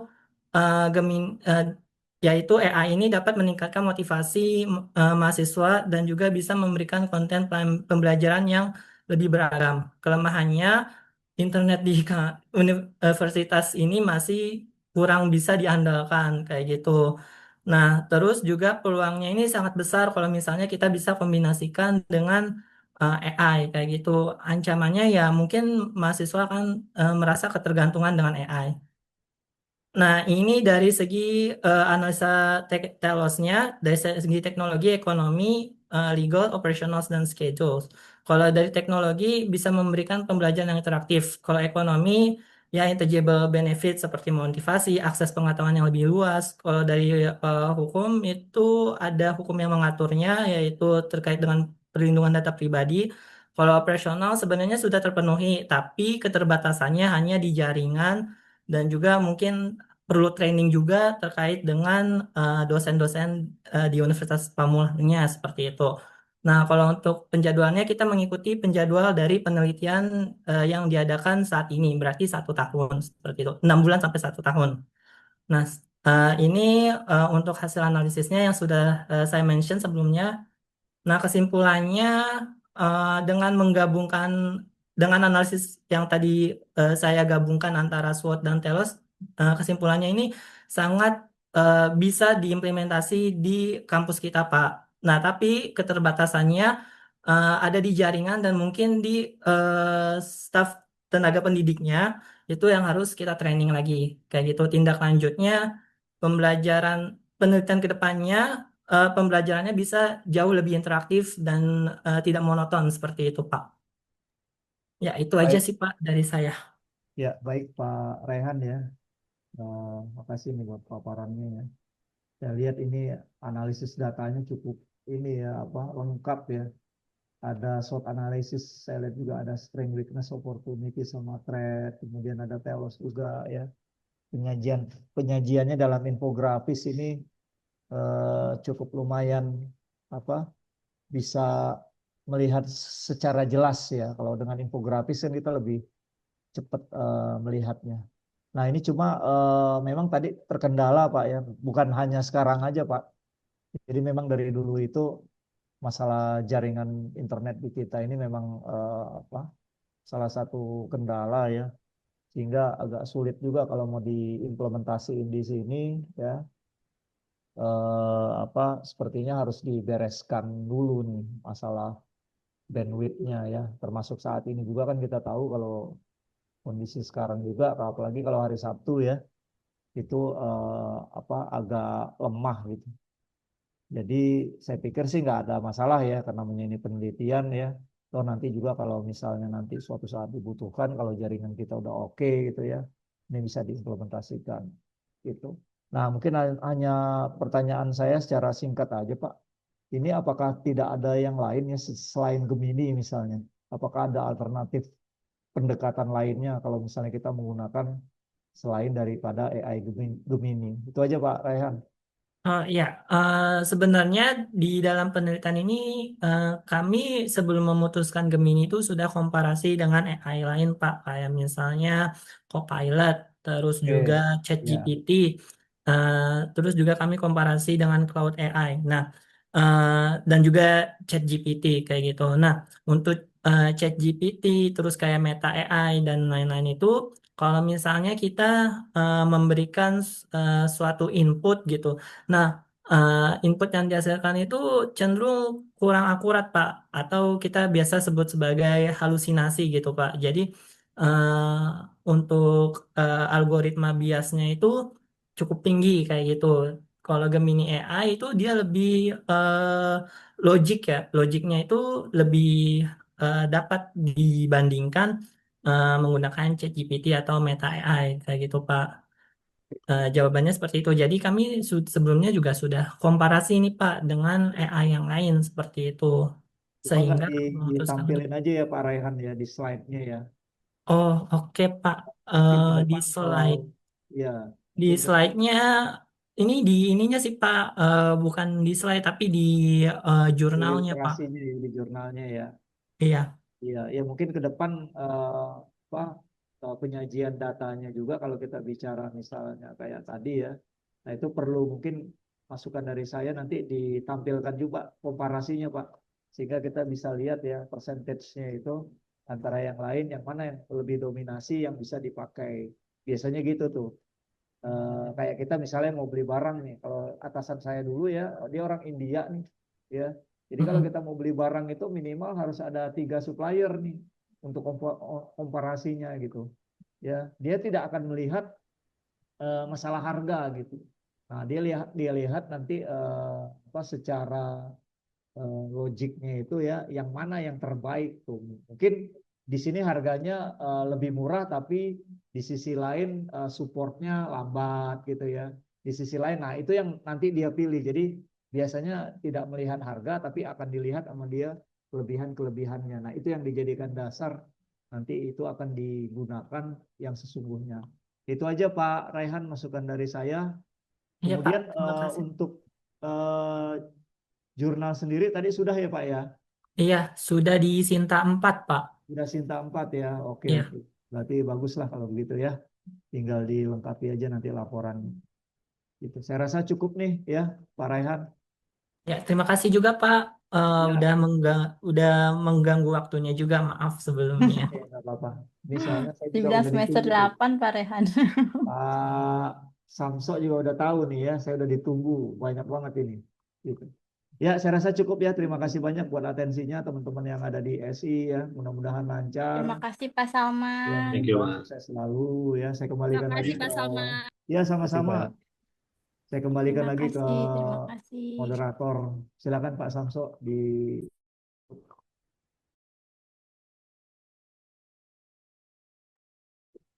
Oke, baik. Terima kasih Bapak Ibu semuanya. Alhamdulillah rangkaian acara diseminasi kita dari kemarin ya, kemarin seminar sampai tadi kita pagi mulai lagi terkait dengan presentasi hasil laporan penelitian dan juga PKM.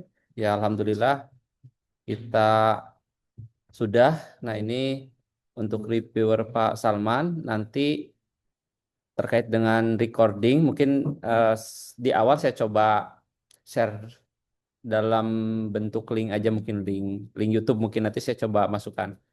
Eh, tapi memang ingin kita coba cut sih sebenarnya masing-masing. Tapi kalau misalkan di cut masing-masing kan tentunya perlu waktu juga dari kita. Nah, sedangkan Bapak Ibu sekalian nanti harus segera upload juga nanti kalau misalkan sudah ada linknya. Tapi baiknya itu link yang sudah di-cut per masing-masing aja gitu. Jadi kalau nanti saya sudah share, linknya itu bisa Bapak Ibu cut sendiri. Nah, mungkin karena waktunya sudah sore dan rangkaian kegiatan sudah selesai, mungkin kami dari panitia sekali lagi mengucapkan mohon maaf apabila ada kekurangan dalam pelaksanaan diseminasi ini. Sekali lagi mohon maaf dan terima kasih Bapak Ibu ya sudah dari pagi berkenan untuk menyampaikan dari hasil penelitian dan PKM-nya. Baik, sekian dari saya, undur diri. Assalamualaikum warahmatullahi wabarakatuh. Terima kasih. Oh iya, Pak Salman, terima kasih banyak Pak Salman. Pak Salman, Terima kasih Pak Samso dan Terima kasih Ibu. Pak Salman, sehat selalu Pak. Terima kasih semua. Terima kasih Pak Salman, Pak Sabso, Bapak Ibu Ya. semuanya. Yuk. Izin nih. Silakan, silakan. Waktu saya Belum. ada kan menguji kamu. Iya. Ya, apalagi muji kamu kecil ini, ya. Gitu. Oke, ini gimana ini? Teman kamu nggak hadir, nggak lulus loh. Teman saya